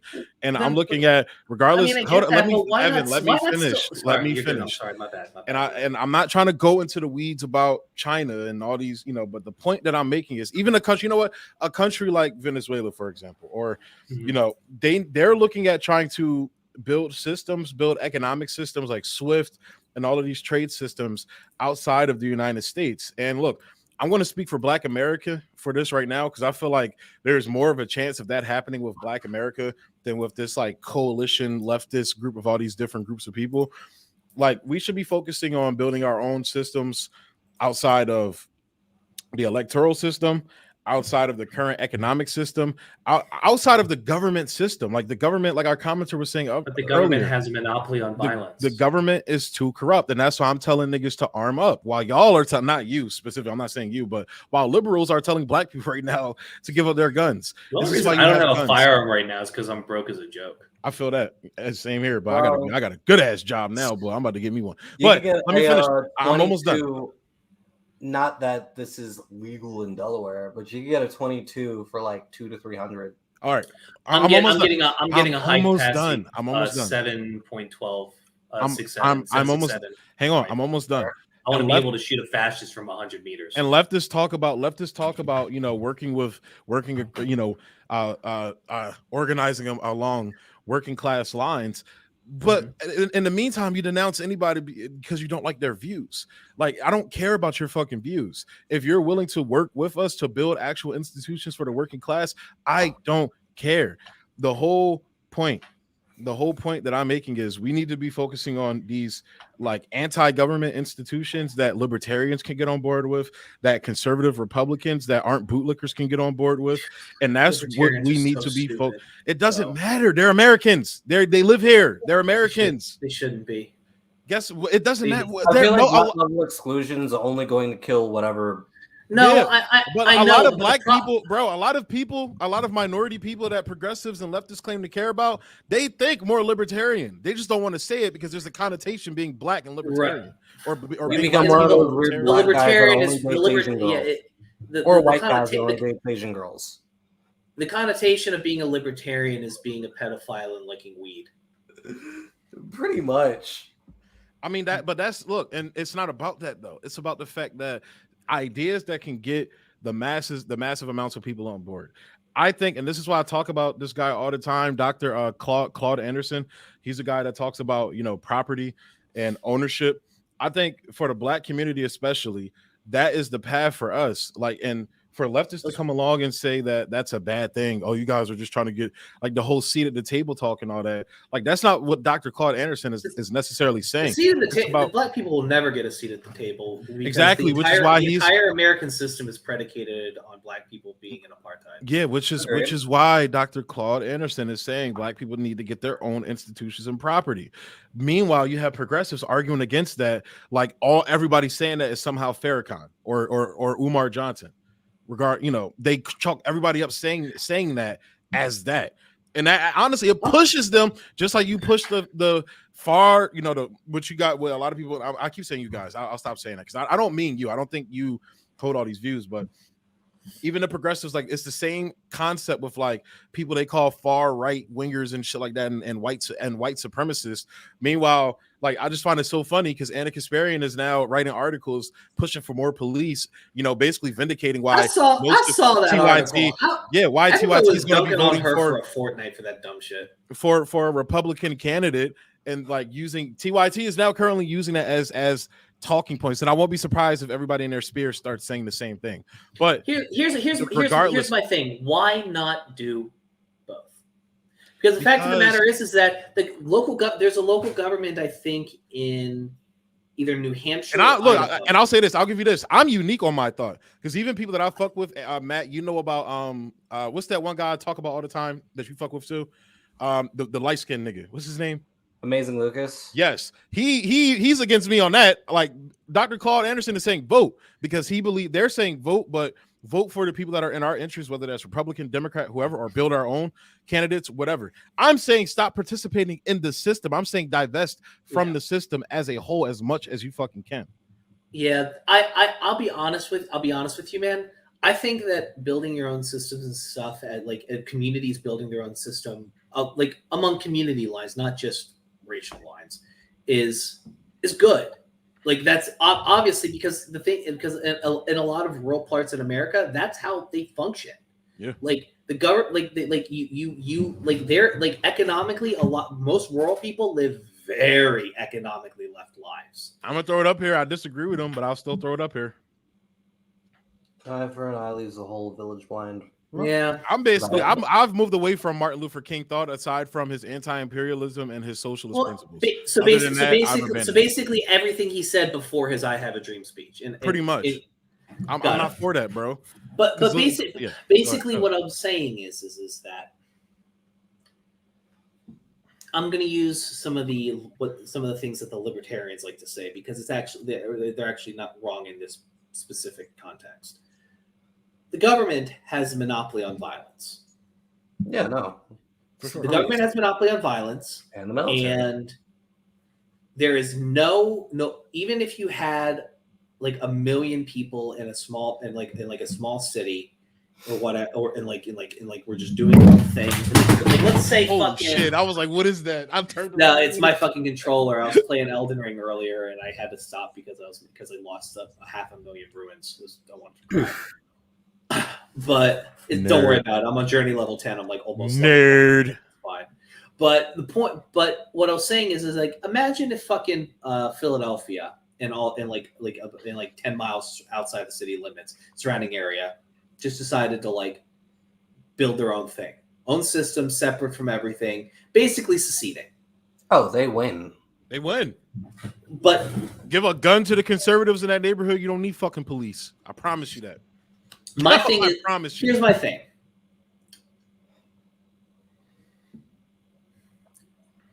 Philadelphia, because the government has the monopoly on violence, with the exception of,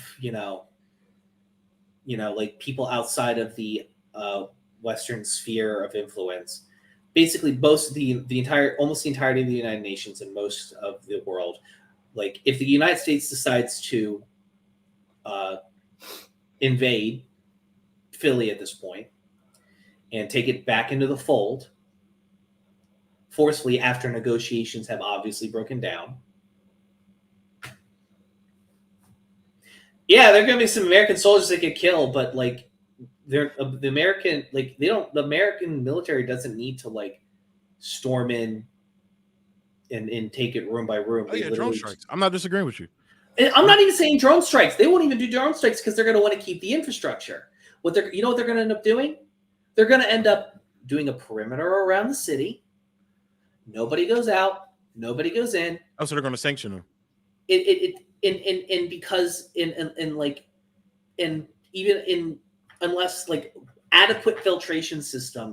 Unless adequate filtration systems are put onto on the river. 3 months max, the people will be starving, desperate, and and will either give up or overthrow the people who are wanted and then give up. It's That's what we're currently doing in Venezuela right now.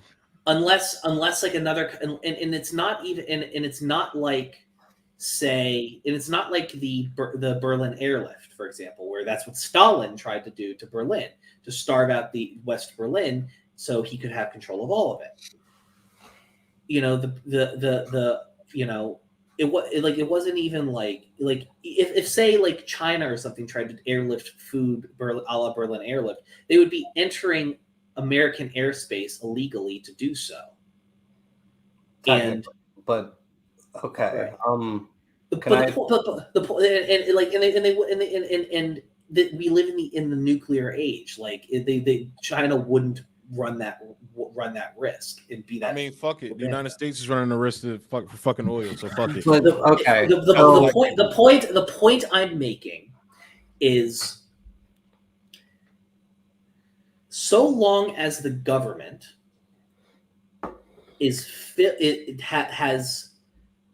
we need, if we want to build these systems outside of the current system, we need allies in the current system to block opposition, to promote laws and policies that will enable the building of our system in an easier way, and again act as a stopgap for the people that would want to do us harm. So basically saying like black people need to become more like Israel. I mean, in what way? That's literally everything. Everything you just described is what the nation of Israel does. So I should just go into white neighborhoods, kick in their doors, say this is mine now, and I'm not even saying that. I'm saying in terms of like Israel. It doesn't matter whether there's it doesn't matter whether there's a Republican. I don't know. I apologize. I don't see the connection between what I said and Israel. That's literally what Israel does, bro. That Israel collaborates with the government, no matter what fucking government it is, red or blue, they don't care. Like, as long as their interests are being met. But you describe this interest of groups of people. So interest in that community, like Philadelphia, let's use them as an example. Like, literally how Israel operates, so they're allowed to exist. So they're allowed to. I'm talking about, by the way, is like left, like leftism, by the bro. way. But that's the, and this is honestly why. And look, I said it at the top of the show more as a troll, but I'll explain to you why I'm anti-left, because anti-leftists or leftists do not go far enough. Leftists don't truly understand capital, to truly understand how to navigate and bring about actual tangible wins for the ruling class. Okay. Now, when you look at people with capital, I'll be 2 minutes and I'll let you go. That's a Freudian slip. When you look at people with capital and you look at how the capitalists run shit, I'm saying take notes from them niggas, see what works for your community and what doesn't. But overall, look at how, when in Rome, do what the Romans do. And once you win, do what you want to do after that. Because at the end of the day, especially for black people, we've been trying to play it by the conservative game. You see what happens to the people like Candace Owens when they step out of line. You know, she's right now being scolded by her boss right now for saying shit against his community. We've tried it against the progressives or with the progressive rules. We've tried it with the liberal. We've tried it with everybody's rules. It's time for black Americans to say fuck other niggas' rules and we're going to go by ours. That is the only thing I'm saying. That is what Israel did. I'm not condoning what's going on with the Palestinians. I think the Palestinian struggle is very similar to what black Americans are going through. Malcolm X talked about this all the fucking time. But however, that being said, black people need to understand where their interest lies and move accordingly, because every other group in this country does the same fucking thing. And that's all I'm saying. Okay. So, all right. My points of interjection, right? You brought up the Tea Party movement, right? Mm-hmm. Mm-hmm. What was the left Democrat equivalent to the Tea Party movement? I would say like AOC and all them. Occupy. Okay. I mean, AOC, they were birthed out of Occupy, if you really think about it. Yeah, of course. But Because at the end of the day, it Occupy itself was a rejection of Neoliberalism. elite interests. Yeah, no, Of neoliberalism, yes. So But to be clear, when I say neoliberalism, I'm talking about like the actual structure. I know what you mean. the, I know you're not talking about the economic structure of neoliberalism. like Ronald Reagan is a neoliberal. What's her face? The British fucking bitch? devil himself. Margaret Thatcher. Thatcher. I always forget what her fucking name is. Yeah, her. I think Dog, when what's her Margaret face? Thatcher died 6 years ago, you remember how like when the fucking Queen died, people were like, "Not like we're at that song, na na na na na na na na na na." Black and Irish Lizzie's in a box, in a box. boy, because like It was great. People when Margaret Thatcher died, they said, "Na na na na na na na na na na." Maggie's in the mud, in the mud. Yo, the Scots and the Irish couldn't stand that bitch, and they shouldn't. She tried to take the like voting rights away from the Irish. Of course. I mean, Ireland was really Britain's first conquest. What's this like weird like religious shit here? God marked Cain after he killed his brother, so no one would kill him, but we would know his crime. An eye for an eye was a king's lie. The king is a complete propaganda from the Vatican. What the fuck? Like, I mean, what does that have to do with what we're saying? No, she's agreeing with you. She's agreeing with you. But okay, back to what I'm so sorry. I'm tired, and I'm not seeing how that's just relating with what I'm saying. I know, because you're on fucking atheist brain. Shut up, Evan. Can I get back to what I was saying? Yeah, Matt, I'm sorry. You're on me and Matt was on CPT coming to the stream. You're on APT whenever it comes to anything religious. Atheist people time. Atheist people time. Hey, Christian people time. I got it. Okay. No, color people time, because me and Matt was late getting on the pod. You're on APT.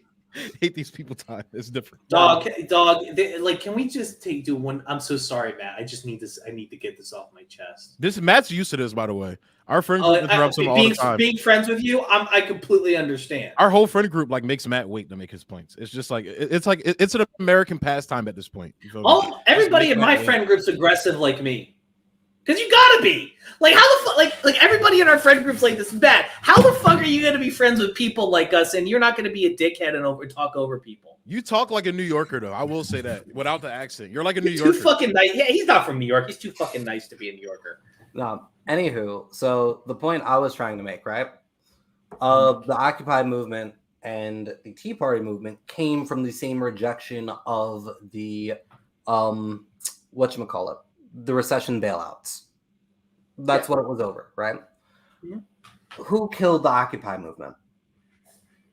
Obama. Yeah. I mean, yeah, but like, the Tea Party did. It was incremental hits where basically, I think they had some like fucking like person.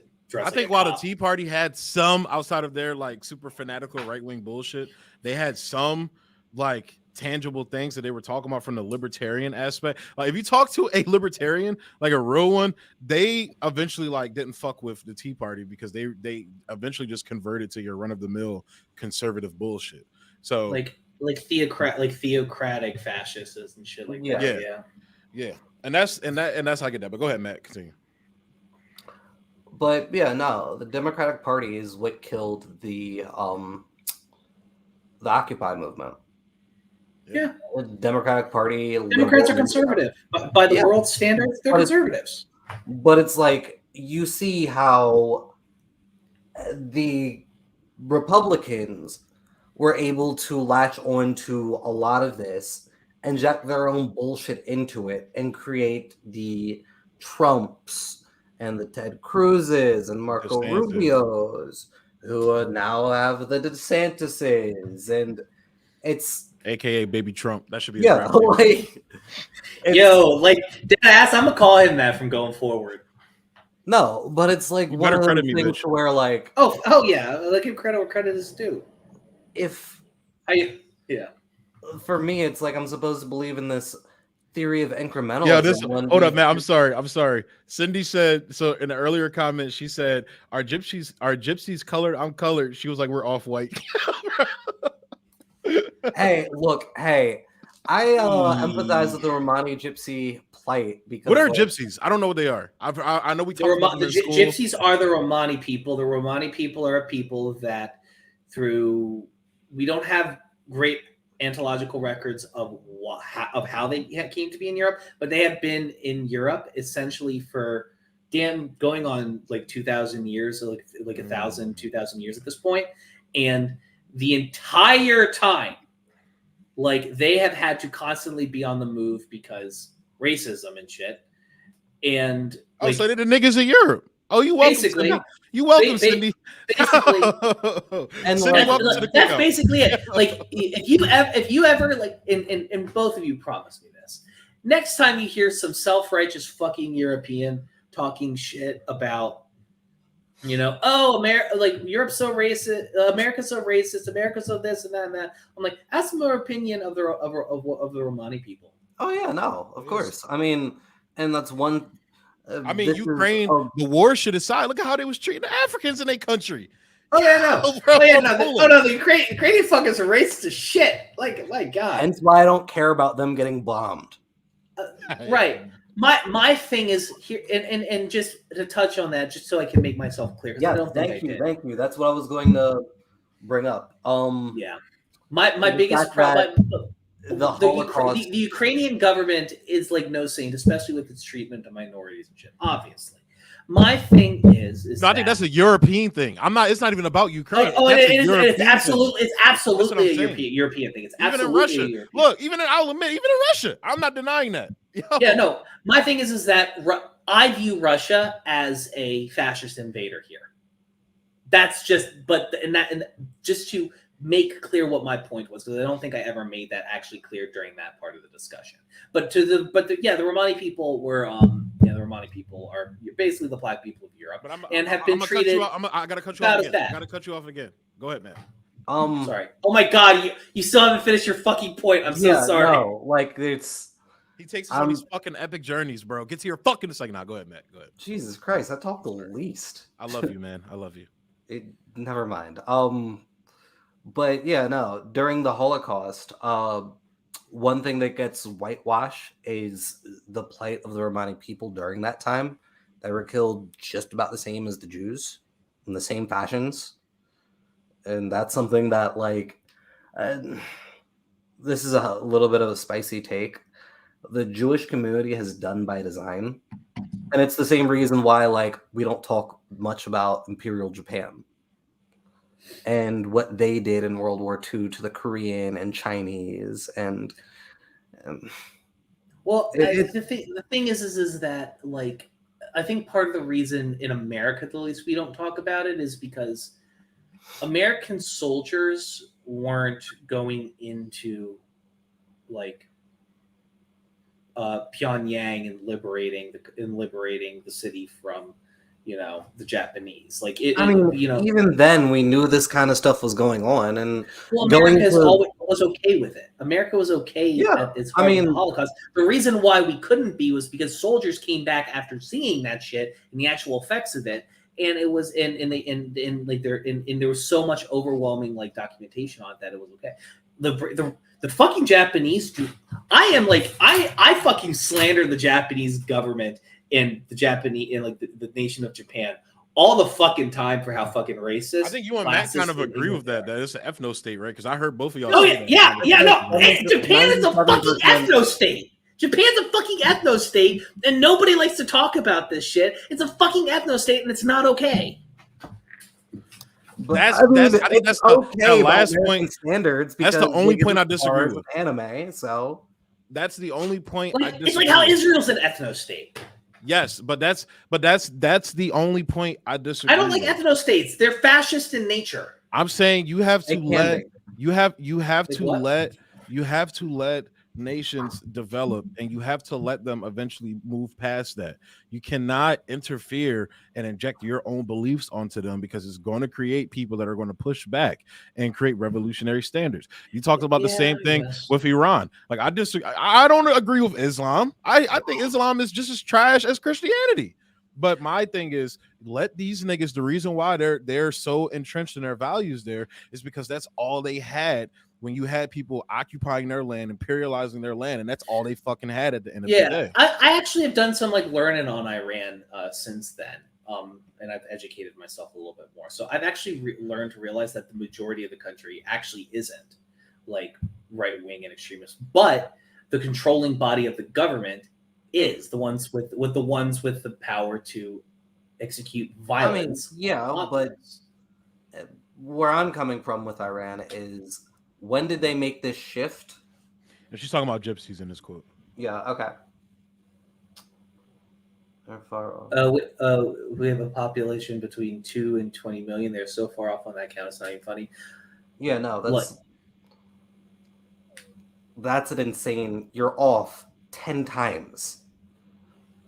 Like that's insane. But like in terms of like amount of people, like is it towards less or more? Either or, between 10 or 2 and 20 million. Because in both cases, that's a tragedy. They're basically saying we don't like y'all so much, we don't even care to count all y'all. That's funny. That's a discrepancy of 18 million. That's insane. And I'm not laughing at your situation. Don't take that as me laughing. I'm just saying that's a fuck situation to be. No. The Romani people, the Romani people deserve, like, it's like the Kurds. You know, it's why should a culture of people be forced to wander without a home? I'm not mad necessarily at the Kurds for aligning, with the United States and shit like that. But once it becomes clear that these people are just using you while also funding people who are contradictory to your beliefs, at that point, that's where I think the Kurds should start negotiating with Assad. I feel like he's a better option than ISIS. I feel like the Saudi royal family would roll Mecca over and turn it into a strip mall if they could get away with it. Oh yeah, they could. They don't. These niggas, like, religion there is the traditional, it's the control. But the reason why I don't focus on them so much is because, given the history of that region, I understand it's like the Middle East is very similar to Africa in many fucking ways. And it's if I remember correctly, the reason why Iran and Saudi Arabia beef is, aside from the fact like that they're different, the whole Sunni versus what's the other one? Shia, is actually because the reason why they're the two most so obviously the Saudi Arabia is has the cultural significance of housing Mecca, the home, Yeah. But do you guys actually know why Iran is a culturally significant state to? I mean, there's a few reasons, but what are the reason I know is because Iran is a direct descendant. Like you can trace the nation nation founded by the Prophet. Iran inherited that legacy of that. And that's like they're constantly, and the Saudis are constantly beefing with them because it's like God, what's a fucking good example? Crips and Bloods. I mean, the one group of French. What'd you say, Matt? I'm sorry, you cut out on the English and French. Yeah, like how the English had originally some English king inherited because of a relative some lands in France. To some degree, the Holy Roman Empire beefing with relics of the Byzantine Empire. Like it's no. Actually, I've got a good Western example for those in chat who would need it. The Byzantines under Justinian being the inheritor of Rome, because the way Constantine divided up the empire, but not having actual Rome in the empire within its borders. Right. Right. So it's like simple. It's like an allegory to that. You know, Okay, I mean, I think that's a little bit you more have valid. one government that has come. We have one state that came to exist because of however states come to function, and it just so happens to have the culturally significant like mother city land whatever of another big power that because of a lot of historical reasoning isn't within its borders anymore. But okay, so from a leftist perspective, right? Mm-hmm. For me, I'm just stuck wondering, after knowing everything we do know about Saudi Arabia, right? Uh-huh. Why are we still supporting them? Capitalism, money. And this is both parties doing this. Yeah, because both parties are conservative. One party we have the potential ability to replace with our own. The other, it's a foregone conclusion. What I'm saying is, like, at this point, incrementalism.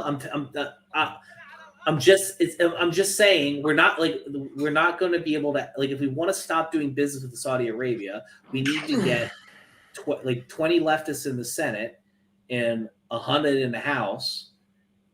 Here's the thing: we're not going to get 20 leftists in the Senate. I can tell you one who's definitely there right now. Thomas Massey. Yo, that's a homie out in Florida that won the first Gen Zer, right? No, I'm talking about Thomas Massey. Thomas Massey's from like Missouri or some shit. He fucks with the eco shit that a lot of leftists he's a libertarian, but he fucks with a lot of the eco shit. He's anti-imperialist and anti-war. Now, I don't know where he's at on social issues, but on those issues alone that have popped up in the House, he's brought up all the time. And look, I don't know how you feel about Gray Zone, but Max Blumenthal interviewed him, like literally, like he interviewed the people walking in the Senate. He talked to Thomas Massey, and Thomas Massey was like, I have reached out to these motherfuckers plenty of times, AOC, all of them, and all of them reject his offer to align with their party. But on Saudi Arabia, I don't fuck with the Gray Zone. Like there's like they like put them in the same category as RT. That's crazy. But they're just apologists for other authoritarian regimes. My thing is debunk what they're saying. Debunk what they're saying. Sure. That's all. That's no, my. I can't. If you don't like Gray Zone, debunk what they're saying. I will. I would. I should, and I can't. But I have a video since Matt was talking about the House of Saud. I actually have a video lined up if this shit will come up. Guys, keep talking while I pull this up because I'm finding it. But yeah, no. All I'm saying is like we're not going to get any leftist, anyone who's actually worth something in the Senate because the odds are stacked against them. You understand that the Democratic Party gets funding from Boeing, Raytheon, whoever. You were saying that this Massey. I'm so sorry, Matt. You said this Massey guy like was like good on like eco shit. He rejects the scientific consensus on climate change. He implied cold weather undercut the argument for climate change in 2013. That's cringe. He supports dismantling the EPA. I agree. He voted to repeal the stream protection rule, which imposed stricter requirements on coal mining to prevent coal debris from getting into waterways. I'm saying this is a guy that built an off-grid crib that runs completely off of green energy.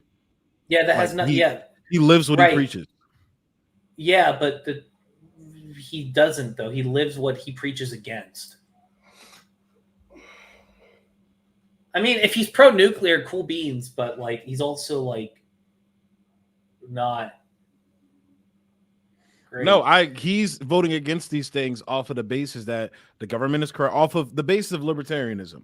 Now, you may agree with that, but what I'm saying is that these institutions like the EPA, like all of these governmental institutions are corrupt. They're not actually going to work in favor of anything pro climate change. Now, I'm a person, I'm not even saying his criminal justice reform is pretty good, I guess. Yeah, I'm not saying fuck the climate. I'm not one of those dipshits online right now saying fuck the climate, but I'm also saying you can't expect the whole Earth will world. Be fine. We just won't be here. You can't exactly, but you can't expect the whole world to just like you basically want to deindustrialize the whole world for the sake of climate. Now that you guys are able to afford to do it, all of these white countries and these Western countries are able to afford to convert from fossil fuels. You have developing nations. I think the Western countries should pay for the should pay reparations to the global South and help and pay for their industrialization. I'll say America pay reparations to black people first, then get everybody else. But well, that goes without saying. But I'm just saying. No, I'll agree with that. But like, so really quick interjection here with the eco shit, right? You understand what the plan is for, like. Also, this Massey guy voted against the Emmett Till Anti-Lynching Act. That's one of the things I disagree with. That's one of the things I disagree with Rand Paul on. Even though Rand Paul was the guy that put through the Justice for Breonna Taylor bill, I disagree with them on it. I get why they're saying it, but at the end of the day, I disagree with them on that point. I feel like the reasoning is just brain rot. Welcome to libertarians. I think it's tribal, but can you guys see my screen right now? Facts. No. Can you guys see the screen? This is so like literally we're funding the country that is saying this to us right now. Like all right, never mind. I can't play that video because there's no English subtitles, so never mind. I just took all that time to find the video and there's no English subtitles. Yeah, but dude, again, it's like you're preaching to the choir. Nobody here is supportive of America giving money to Saudi Arabia. Basically, the gist of what he was saying in that video was that the United States or Saudi Arabia is a sovereign country. They're not, but they're trying to pretend like they're a sovereign country now, and they will do. This is when the OPEC decision came out, basically, and they were saying we're going to do whatever we want, this, that, and the third. So, and I can't disagree with him about that. I can't. And America should stop selling them weapons. I agree. America, will we? God, no, of course not. Raytheon would nuke the careers of every politician that's in justice. That's the one good thing about this Elon buying Twitter thing. I've been seeing like a bunch of like motherfuckers hijacking the Lockheed Martin like Twitter shit and posting like. Did you guys see the fuckers that sell insulin, that own the patent for insulin? Yes, they're like what are they called? Eli Lilly. Those dirty cocksuckers. That entire board of directors and the CEO deserve to be shot. Okay. In Roblox. They were in China. In Minecraft. In GTA 5. In video games. Yes. Because I would never advocate for actual. I mean, they just held a fucking funeral for Takeoff on GTA, bro. Like, I hate it here. RIP Takeoff, but really. Facts. Don't make it a fucking meme. Like, come on. But that's just where I'm like climate stuff. Like, I'm not for deindustrializing, the up and coming industrializing. No, absolutely not. I hate using the term third world, but they're just now getting to where we were. Say global south. Global south. Like that's a better, less loaded term. But especially a country like Africa, like I keep telling people this shit. Not a country. I keep telling people it should be, and I actually I just ordered it. It should be the United States of Africa. It should be. It should be. That's the whole reason why slavery happened, because we weren't a united country. United Economic Zone. Yes. You said what? Say it again, Matt. United Economic Zone. Yes. That 1,000%. 1,000% agree, but I think we should be a United States too. No. Yes. Like you understand that like the needs and wants of people in Nigeria are going to be the much different. I think that the African continent should have. And look, I'm not trying to speak. Like Africa's the most diverse continent. Hang on. I'm not trying to necessarily speak against Gaddafi, because Gaddafi is one of my idols personally, like politically and economically. But I don't think he would have been necessarily the right leader to lead it, but I think he was the right person to usher it in. I mean, it's pretty showy. But the concept of a United States of Africa, I think, should adopt the states' rights model and truly adhere to it, where the United States doesn't. I don't think there should be a superseding federal, government over the United States of Africa. Like, and I guess that's basically what you're saying, Matt. But because they're, so Africa, you're basically talking about an economic union. Yes, but still be a United States. I think the only way you can't be a United States without like you can have the economic zone, but if I want my ethno state, I want my black ethno state. I'm sorry. No. You tried that already. I want it. No, give it to me. No. Marcus Garvey's bumbling ass. Look, I mean, but it's like But I think that's what. And Evan, I'm not trying to. I hate when White people. not even that. I hate when I'm gonna use woke. I still use that term sometimes, but I hate when fascists can get bent. hang on. Give a fuck. Hang on. Garvey had fascist ideology. I hate when the black wokesters use this terminology, but I don't think as a white person that's for you to decide, bro. You can hate it all. Bad ideas are bad ideas. It doesn't. I feel you, but I don't think it's a bad idea, especially for black people. Black people, especially Africans, Africans are way culturally different from white people. Straight up, that's just a fact. Africans aren't a people. Africa is a continent. Africa, and I'm saying Africa should be a United States. Do an economic zone. There's multiple economic zones that function like that are already being built within Africa among multiple nations already. Kind of, sort of. I'm saying Africa needs to take advantage. Perfect. Africa needs to take advantage of BRICS. What BRICS is doing right now. They also need to. A lot of those African countries also need to make that economic union and get France the fuck off their backs. Oh yeah, bro. It's like, the fact that, and look, again, I'm just throwing this out there. Not to go into it, but just to make a point, everybody wants to point out this, the Chinese economic investments on a continent, most of which have turned out good, some of which haven't. I'm willing to admit that, some of which haven't. But at the same time, economic imperialism. But at the same time, bro, I'm not. Look, I'm saying we need to debate this on another stream. That's what I'm saying. All right, fine. The point that I'm making, because I want to debate you on this, but I'm also not trying. I know Matt's not trying to be down for like a 4-hour stream tonight. So yeah, the point, and honestly, we could be wrapping this shit. Yeah, I was saying we're gonna go 2:15, but the point that I'm making is that I feel that a black ethno state would look different. I don't think it would be like something modeled after what Thomas Sankara was doing in Burkina Faso, is what I'm saying. Which was very, in progressive terms, a very progressive government.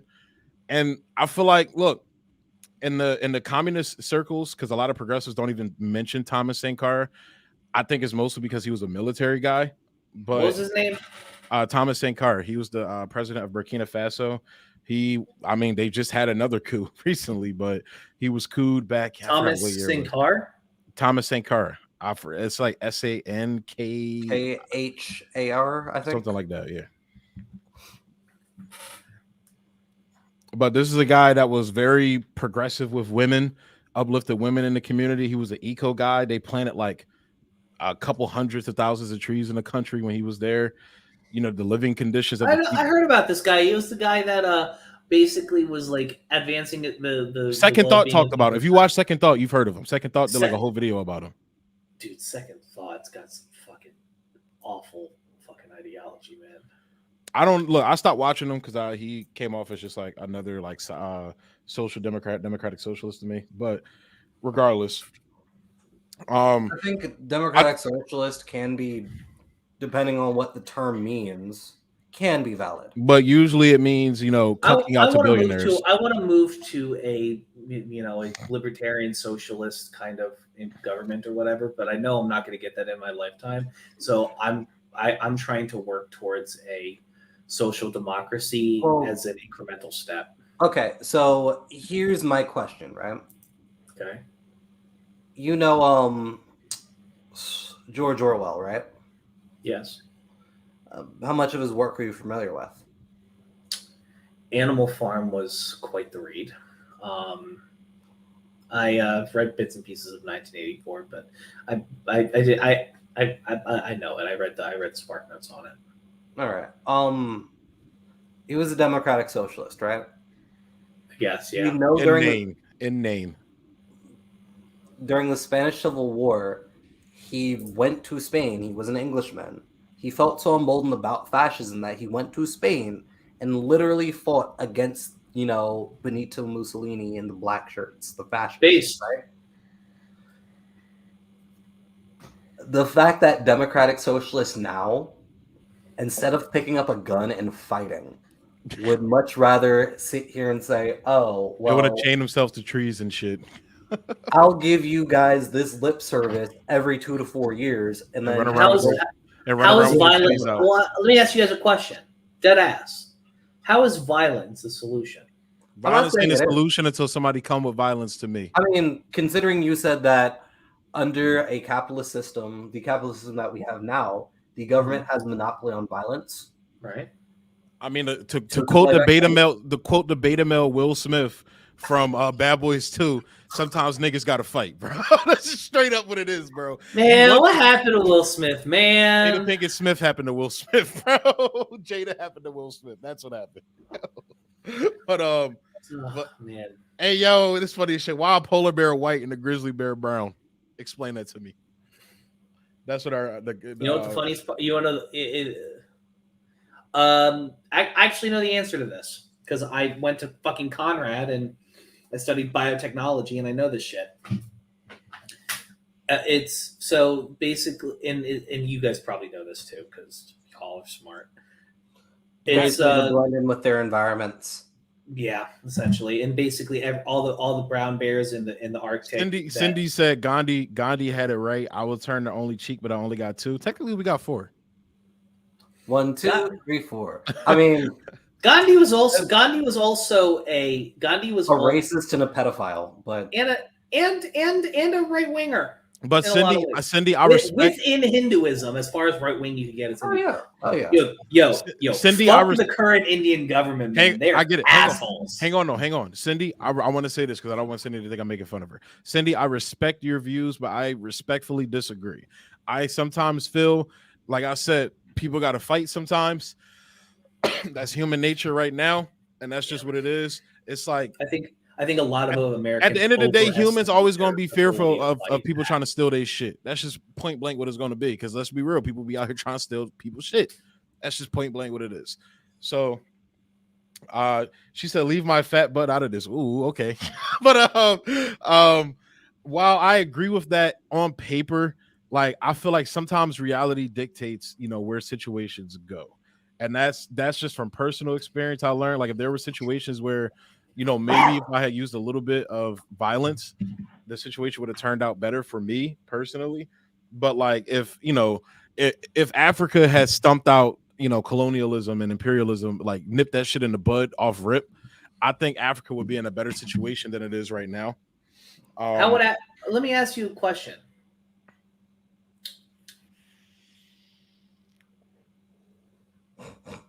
How would the? Oh, I thought you froze. I was about to turn to Matt, but I think he froze. Yeah. My camera's been doing some fuck shit this entire time down at the bottom here. I don't know. It's been like glitching out. Where it's probably the CIA. They're trying to silence you. Yeah, I guess. But Africa has so many different fucking people living on it, man. No, I agree. I agree. Like you have That's why I think you guys' proposal of the economic state, I think that's the middle ground for me. I would accept that. Right, because to have a functioning to have a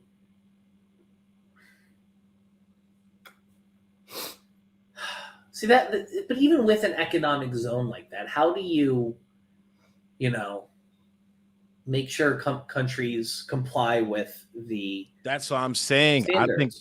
I think culturally, not in terms of like how people practice and run their internal it's like, countries. hang on. I'm about to explain it to you. Culturally, Africa is vastly different. Yes, I understand that. But this is why I think, and this is the term that a lot of that the ADOS community uses and the Foundational Black American community uses, staying on code.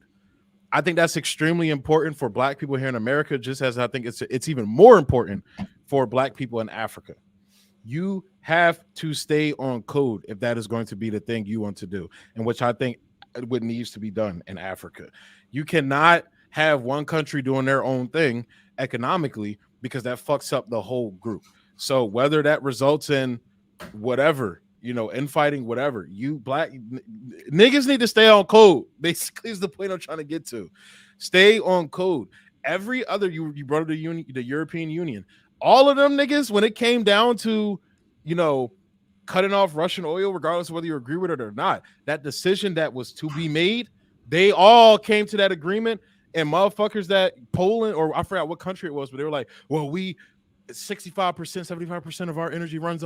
They said, we don't care. You're going to abide by this. You know what that country did? They abided by that shit. Germany? All of them abide. Germany sat back and watched the United States blow up their own fucking pipeline when they were about to renege on that, bro, and didn't say shit. So yes, all of them are agreeing to this. When you white people, when it comes to their shit and stand on code with their people, they stay on code. And other groups stay on code with their people. Black people worldwide are the only people that don't. You got some motherfuckers that think they're not black. That happens down in like a lot of the Caribbean countries, like the island nations and shit like that. Like a lot of people don't think they black. Some black people, they work, they want to go into their own, religious shit. This is actually my critique of Malcolm X. I think his Islamic faith and Martin Luther King's Christianity is what held them back from what they really could have, the force they could have been. I agree. For black I don't people. think Abrahamic religions are friends to black people at all. So that's. But, I mean, faith in general holds back the human race's progression, like regardless of. Maybe that's a good argument. That's a good argument. But I just specifically speaking, the slave trade was both a very Christian and Muslim thing. Yeah, it was 1,000%. Like if it was it was like the Muslims traded slaves back during the golden age of Islam. That was a huge fucking thing. The Arab slave trade. There's still some going on now. Like Umar Johnson. Oh no, 1,000%. Like fucking Umar Johnson gets called a racist for bringing that up. He gets called a Islamophobe for talking about that. You can find videos of slave markets in northern Syria online. It's awful. Not just northern Syria, but like Saudi proper in Kuwait. It's legalized slavery. No, Saudi Arabia is a modern slave state. Like who's in northern Syria right now? I'm not up to date with that shit. ISIS. That tracks. Funded by the United States. Literally, I was watching this one video of this. I don't know. I don't know if that's the case anymore. I mean, I know they got funding early in the days, but like I don't know if they're still. Even if we gave them funding early on, like. No, we're still funding them. Turkey, and the United States. The United States is literally in the fucking. So because Turkey's in NATO, the United States is funding. This is a NATO effort. This is a NATO effort that they're doing right now. You literally have the United States over in the oil fields right now, still in their oil. This has been going on since Obama, basically. Like Trump told you already what it was. We're in Syria for the oil. The first thing Biden did when he got. The first thing Biden did when he got sworn into office, because we're at the 15-minute mark. Almost. Yeah, the first thing Biden did when he came into office was started stealing the oil again. Well, continuing it. That was his first thing he did when he got into office. Yeah, so, like American goons are gonna do goon shit. Like obviously, I mean, I don't know. I'm saying you have Syria, whether you like the Assad government or not. Syria was literally the most progressive country in the region, even more progressive than Israel. And that's a fact. That doesn't say a whole lot considering how Israel. No, the fact that you have Israel's a theocratic. Tel Aviv, and then there's Jerusalem. No, and I hear what you're saying, Matt. I hear what you're saying, but the point that I'm making is you had women walking around in whatever they want to wear. I'm not saying that shouldn't even be a bar, but I'm saying women had more right. They were like literally, and I'm hearing this from Syrians. Like that lived there. They're saying like Syria prior to the war, prior to when ISIS and all the religious nut jobs took over in the north and all that jazz. Syria was like culturally a lot like the United States. The United States came in and started funding the conservatives in the country. The Wahhabist groups. Yeah. Well, like Russia. I mean, okay, so going back to even the Russian thing, right? If Russia's siding with the government, how are they funding the conservatives in Syria? I wasn't talking about in Syria. Oh, you're talking about in Ukraine? Yep. Yeah. Okay, so going back to the Russian narrative, right? Because you did. So you think the ethnic Russians in the eastern part of Ukraine are more conservative than the western ones? No, I think that a big country is funding separatist groups in a smaller country for pretext to invade later on. Make a statement here. Go ahead, Matt. Okay. So historically speaking, right? Why did Vladimir Putin originally get into office? Because they hated Yeltsin so much. Because Yeltsin was literally a puppet. the shock like it's because of the shock doctrine was a fucking failure in Russia and didn't actually like fucking what was it, Kissinger or something, like whatever, like whoever the fuck was the person who like championed that shit. I think it worked for like the countries it worked for, but like they did like America, like the fall of the Soviet Union and the rise of Vladimir Putin. Like America owns a whole bunch of the blame, and I think the former, in just the fact of the oligarchs, like the former high-level-ranking party members in Russia, formerly the USSR, were also to blame. Like when but like we enabled them, and like that's we literally like you were in charge of transportation. Great, you own all the train lines in the country now, without even thinking about like what the fuck that would entail or anything. Without even like materially doing like the fucking. I mean, they basically treated like a Afghanistan warlord type of situation in Russia, basically. Yeah, right. And it's like the way the United States treated Russia in the aftermath of the Cold War, like is directly results in fucking Putin's rise. But like, if you talk to any Russian in that country, they will tell you that things got better when Putin comes to power. They for a time. But wealth inequality continued to rise. Working conditions either didn't get better or got worse. Amenities that the Soviet Union did offer, like prenatal care, free prenatal care and child care, like a free healthcare system, things of that nature. That shit still have. That they still have. No, they still have. Okay, that. So I thought they still. No, they still have that. They still have free healthcare in Russia. Can I get back on track to the points I was making more so? Yeah. No, fuck your points, Matt. We're at 2 hours and 15 minutes. This shit's done. Okay.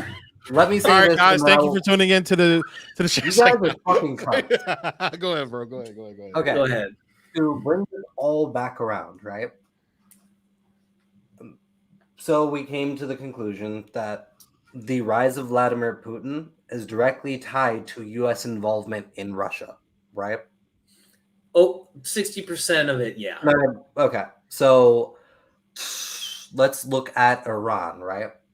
Mm-hmm. What was the direct cause of the overthrow of Mossadegh? What'd you say? Sorry. What was the direct cause of the revolt of 1979? The overthrow of Mossadegh in 53. Exactly. I don't remember the top of my head, so I'm going to go with that. I'll just take it at face value. Yeah, no. So in 1953... That was the Dulles brothers that did that, too. Yeah, because the British realized that Iran had nationalized their petroleum. BP. I knew that story. Yeah, I know what you're talking about. Yeah, I'm caught up. Even the mainstream media admits this. Yeah. And then they put up the I think the Shah a puppet government for the British. But and then who did what specifically? What did he do specifically? That's so funny. He privatized the. He literally tortured the parents of the Ayatollah, the future Ayatollah. So you literally created the radical that you now hate. But go ahead, man. Yeah, but and then, where I'm going with this is like U.S. intervention, regardless, always seems to backfire.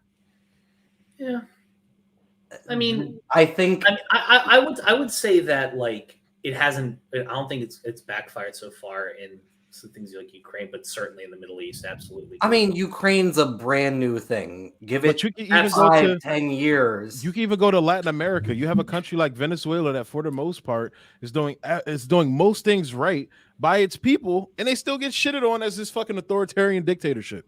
It's fucking insane. Like, what dictatorship do you know? They call Venezuela a dictatorship. What dictatorship do you know where the president of the country, the person that was voted in, allows the opposition to run around and claim on the world stage that they're the actual legitimate government of the country? What dictatorship do you know allows that? What dictatorship do you know allows the opposition leader to stand outside of the presidential palace with a bunch of people trying to turncoat military personnel? Oh, like what? That's where I'm like, that's what really for me, I don't really give much thought to. I haven't given much thought to Venezuela since Trump was in office. But like as far as the I look at say the Ukraine situation. I look at like the Middle East, any take any of the Middle Eastern situations. Like, I think the biggest difference between the two is, and I like this if America is going to end up putting its grubby little hands in everything, which they're going to, whether we wanted them to or not. I gotta be honest. I'm like, fine, let them give like the side we're supporting fucking weapons if we're going against another fascist. Those thing. weapons are, and also the difference is that there is a sovereign government that already exists that, despite what Caleb might say, has is its own and wasn't a paper tiger created by the United States like the Afghani government was. But this is very much. And we also didn't go into Ukraine and break the shit down. Like the Middle East is just the entire Middle East is just. Bro, it is a fact that there is more American. There were more American corporations in Ukraine than Russian. That is a fact, bro. That is a fact. I'm not surprised. American corporations love to dodge taxes. But it's one of those things to where, like, you're risking a World War III scenario because you want to pad your profit margins. It's not. At some point, you have to realize that, like, this isn't.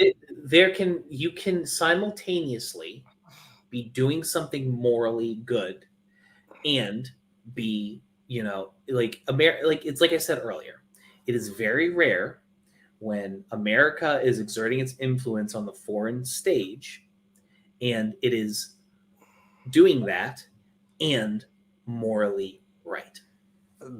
On that note, this is any different? I agree with this comment wholeheartedly. It's all about trying to prevent the inevitable. The U.S. no longer is a superpower. We have entered a multipolar. Yeah. I mean, that's one thing that we have. I don't disagree that I disagree that the U.S. is not a super. There are two superpowers: U.S. and China. 3. I'd say Russia's there. Russia's there. India could become there. Listen. Listen. I think under Russia is not a superpower. If they were a superpower, they would have trounced Ukraine in 3 days like they planned and then gloated about it on the world stage. I mean, that was never the mission objective, though. Yeah. If you talk to any other Russian military, that was never the mission objective. The mission objective has changed every 3 days since they invaded. No, their mission objective has been the same since the beginning. Their mission objective was, and what is that? The mission objective was the Carver land bridge going to Crimea, which they've done successfully. Okay, then why are they still in the fucking country? Why are they still? No, pull the borders back, secure the land bridge, and stop fucking raping and pillaging Ukrainian. Because the West is still sending them weapons to bomb the Donbass region that they have. Because they invaded a neighboring country. So what was the excuse for them bombing the Donbass region before Russia even got involved? What was the excuse for them bombing the Donbass region where they killed 14,000 people, most of whom were civilians? What was the excuse before Russia invaded? I don't know about that civilian number, but I will say that they did bomb it because they were fucking separatists shooting and attacking. Separatists who did not support the government that they voted for being overthrown. All right, my whole thing is like, should the Confederacy have been allowed to secede from the Union? Like, you're talking about. See, that's a different. See, you're making a false equivalency. You're talking about one group. Hang on, no. Hang on. I'm about to explain. One group of land trying to secede from a mother country. I'm about to answer you. No, that's not as simple as that. One group seceded because of slavery. The other group seceded because they did not want to be ruled by the government that was coming in power. Basically, they didn't want to be a fucking patsy to the United States. That's why they said no. We're not accepting this. Well, you need to go talk to the people from the Donbass. I've had correspondence with people that are from there that have said this. Bro. My whole thing that's what I'm trying to say. Like that's the part of the equation that people don't want to admit is that and that's what I'm doubtful. I don't think that's true. That's what the document I showed you earlier, the full document was saying as well, that you have the country's divided. The eastern part doesn't. It's not even that they want to be part of Russia. They just don't want to be part of the West, and the western part doesn't want to be part of the East. They're completely polarized. They're literally one of the most, if not the most, polarized countries in the fucking world. And what did the United States do? We're going to force them into the Western sphere. Okay, and that is what caused the Civil War. Let me engage this nonsense for a second. Let's say that these two regions, they're allowed to secede. Why the fuck is Russia in parts of Ukraine that aren't? Why was Russia before all this went down, before the invasion went down, saying, no, we're not going to make you part of Russia. You guys need to go work out your shit, and we're going to do the Minsk I agreements. And then they had to do a second one because Western Ukraine, the government in charge under Poroshenko, kept breaking the deal brokered by the Germans. They kept working with the United States to trump the Minsk I and II agreements, and now Poroshenko's coming back around saying that, oh yeah, we never meant to abide by the Minsk agreement. Oh, you mean the Minsk agreements that Russia kept, that broke out the gate by continuing to fund separatist groups in those regions? Because the Ukraine broke Why were there by bombing them. That was the deal. You have to stop bombing the Donbass region. Ukraine never stopped doing it. Oh, so America's right to fund Al-Qaeda then? Bro, what are you talking about? I mean, yes. See, I'm being a dickhead here because, like, they were. No, you're just being ignorant because that's not what happened. I'm not being ignorant, dude. You're just you're analyzing this through a worldview that you want to be correct. That's not. I'm analyzing about a worldview that even you're trying to make an equivalence between Russia. Happened, bro. You're trying to frame Ukraine as the aggressor. They're not. And I'm not going to let here. I'm not saying they were an aggressor against Russia. I'm saying they were an aggressor against their own fucking people. Okay, can I jump in here? Go ahead, man. For me, it's more so just like, this is very eerily similar to Vietnam in the sense of like, hey, this group of people doesn't want to be associated with this government and they want to break off. They should be within their rights to do so, and we shouldn't tip the scale one way or another. I think just by that alone, history, time and time again, shows when we intervene, we kind of create another problem 5, 10, 15, 20 years down the line.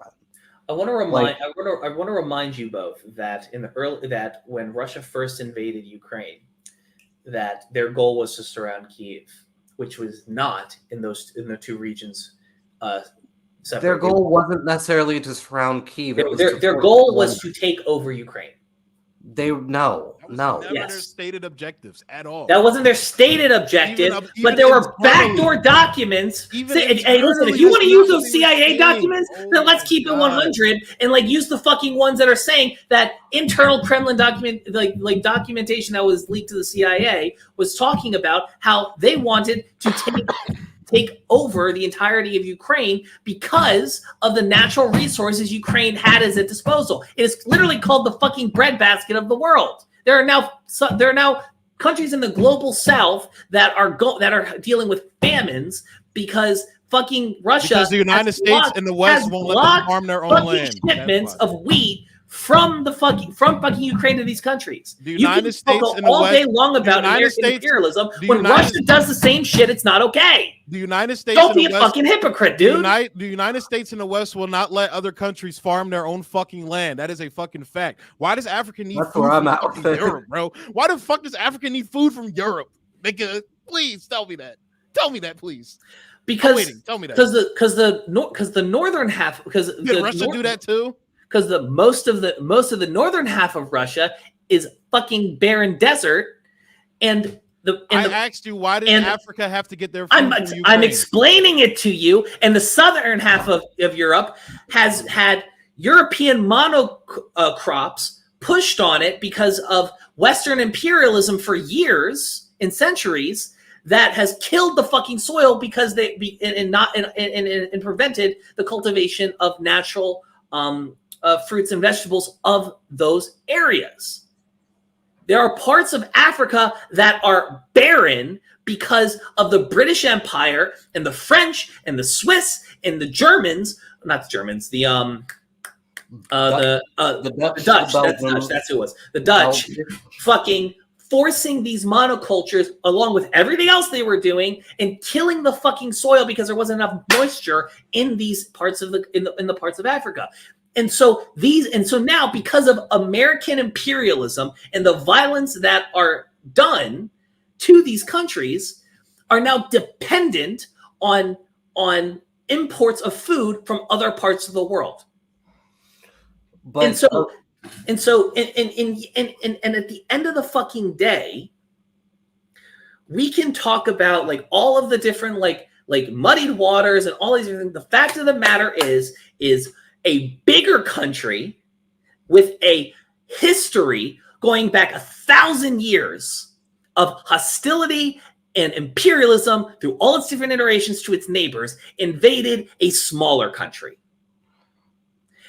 And for me as a fucking leftist, I'm not okay with that. I wasn't okay when America did it. I'm not okay when Russia does it. I'm not okay when China does it. I'm not okay when the fucking UK does it to the fucking Falkland Islands. I'm not okay when any big, powerful country, Western or not, goes and bullies its fucking neighbors just because they can. I'm tired of fucking leftists who are just so America bad, and which it fucking is, but don't ever think, hey, that's fucking bad too. We can dismantle American imperialism and the West's boot on the throat of the world and the human race, but we don't have to fucking do apologia for other fascist powers. I'm not saying we're doing apologia here, but what are you doing? The fact that you're doing a whataboutism. Can I finish my statement? This isn't a whataboutism. You're saying dumb shit. Fuck you. I'm talking to him, not you. He's talking to me, not you. No. Come on, Matt, catch up. Even I knew that. Where I'm going with this is it's like we have record high gas prices here in America, right? And we have the president of the United States and both left and right wing parties saying, hey, it's because of this war going on in Ukraine, right? Which isn't necessarily true when you look at the fact that we lost 10% of our oil. We lost 10. Like Russia supplies 10% of the world's oil. OPEC supplies most of it. Bro, we're the largest oil producer in the world. Yeah, no, not including us. We produce. I think we should. I like Kyle Kalinski's idea where we should have a law which says we should, before we export any oil, we need to meet our oil needs domestically off our own supply first. Well, we can't. That's the thing. We can't. We use more than we produce. We can, which is why personally I think we need to fucking have some level of nationalization of the oil industry. I agree with you there. I agree. 100% agree. Yeah. But where I'm going with this is even if you want to nationalize the oil industry, that means we're out of Ukraine. Yeah, probably. But that's kind of what I'm trying to say here. Right. And I don't see this as being any sort of moral thing. It's we're there on the behalf of businesses and corporations. That's it. And that is a very valid take, and I understand it. I am about principle in terms of I loathe the extreme right wing and I hate fascists. I with a deep-seated passion. And I'm a believer that your first job as someone with left-wing politics is to cuck fascists at every turn you can. And at the end of the day, like I said, the Russia-Ukraine situation is by happenstance. We American imperialism, which is a categorical bad, is lining up with the moral good of preventing another fascist I was gonna say company, but we're not too far from cyberpunk. Yeah, so what's your reasoning for supporting Taiwan against China? The history of Taiwan, right? Of them being literal fucking fascists, right? Yeah, Chiang Kai-shek literally would. So what's your logic supporting them?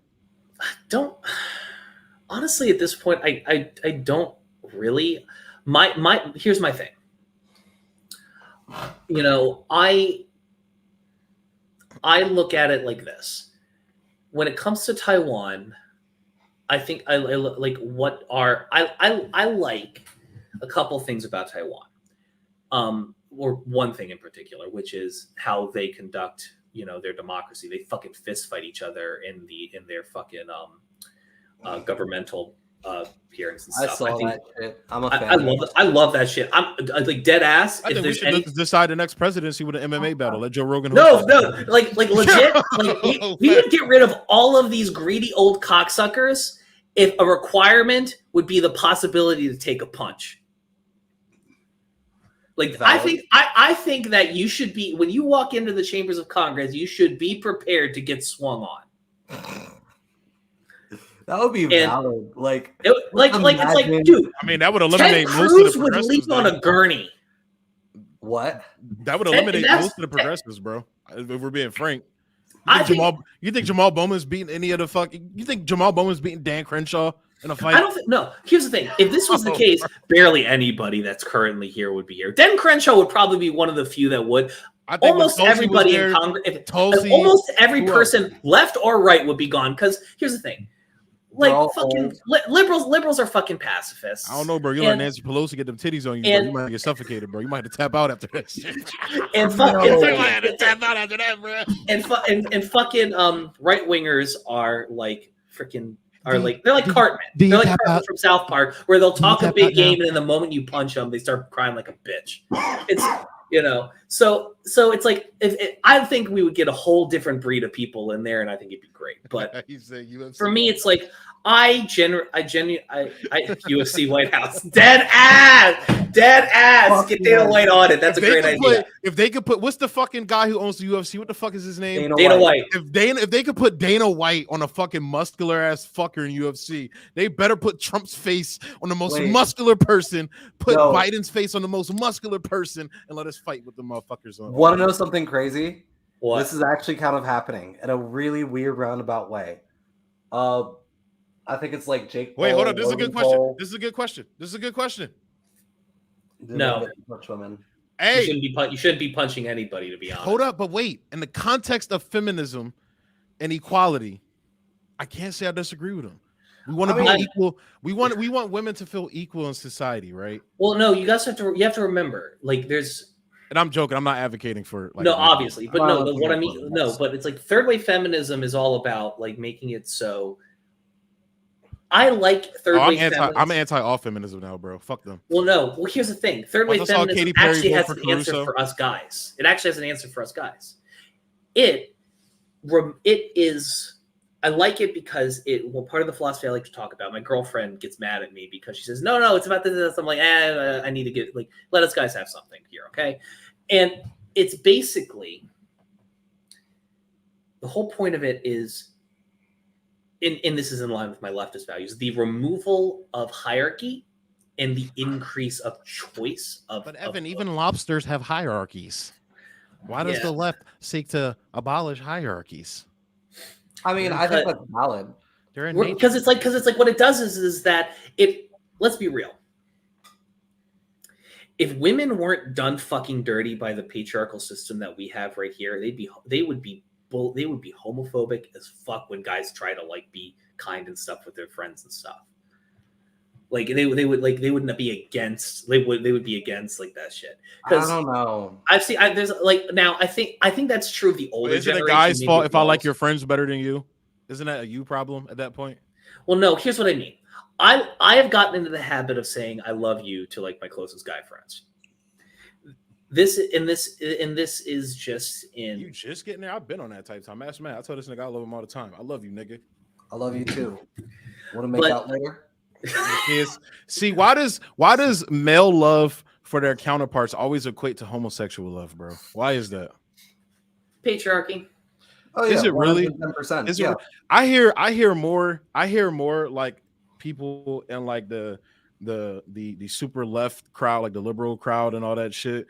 Like just this notion that like anybody that brings up the hypersexuality, and what I mean by hypersexuality, the hypo-homosexuality in society now, anybody that has any problem with that is like secretly gay, right?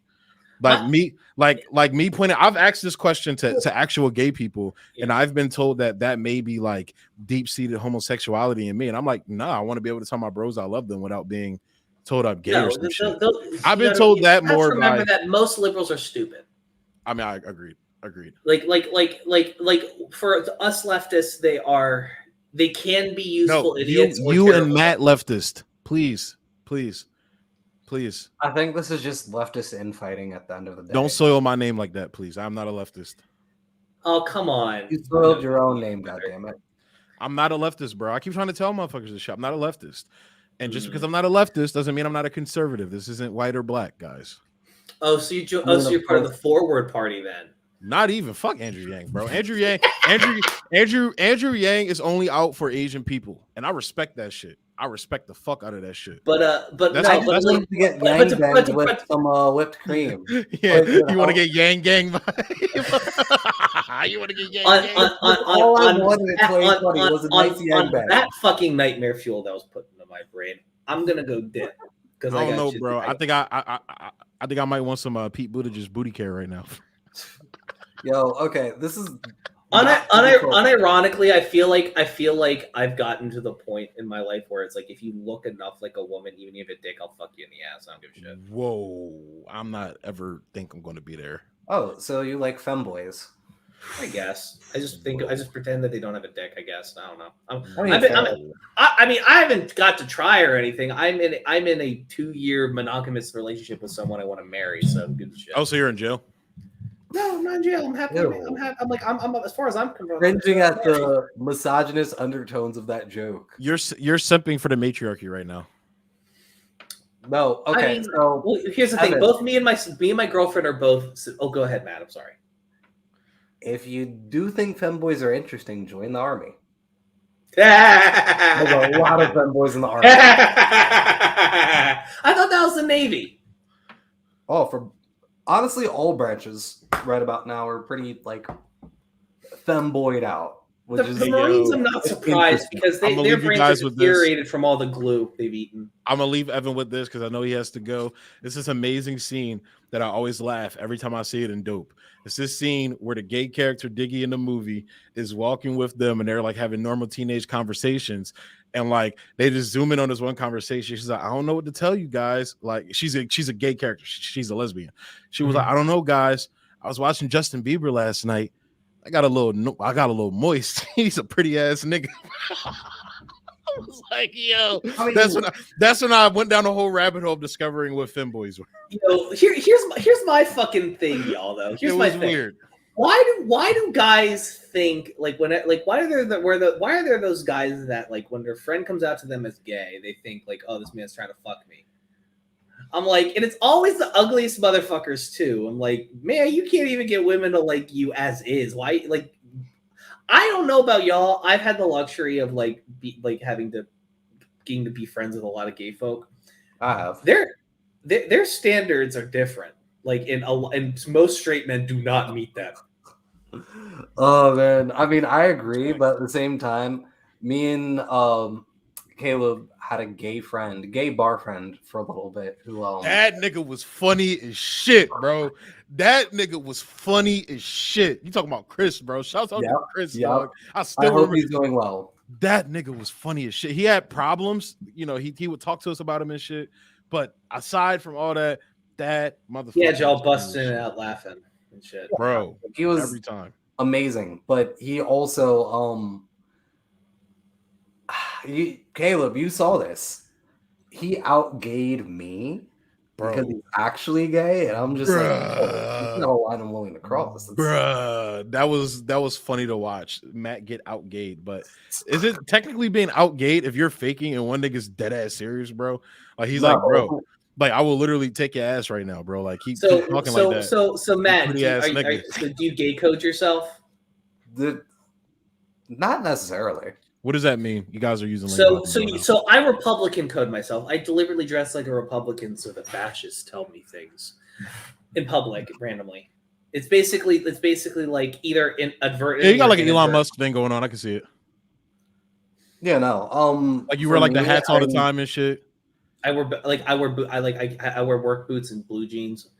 Like, dude, I work at a fucking bank, and I like as a programmer, and I wear blue jeans, boots, black t-shirt, and hat every fucking day. Oh, you better stop. You gonna shoot that shit up one day, bro. You better stop. I mean, you come in with a frown. Everybody asks you okay today? You look angry today. Are you okay today? Just remember, I was nice to you. Everybody I work with, except for 3 people, are all Hindi or Desi. So, bro, we had they this don't understand. They don't understand the risks. At my old job, we had this one truck driver that would come in, and we literally called this motherfucker school shooter, bro.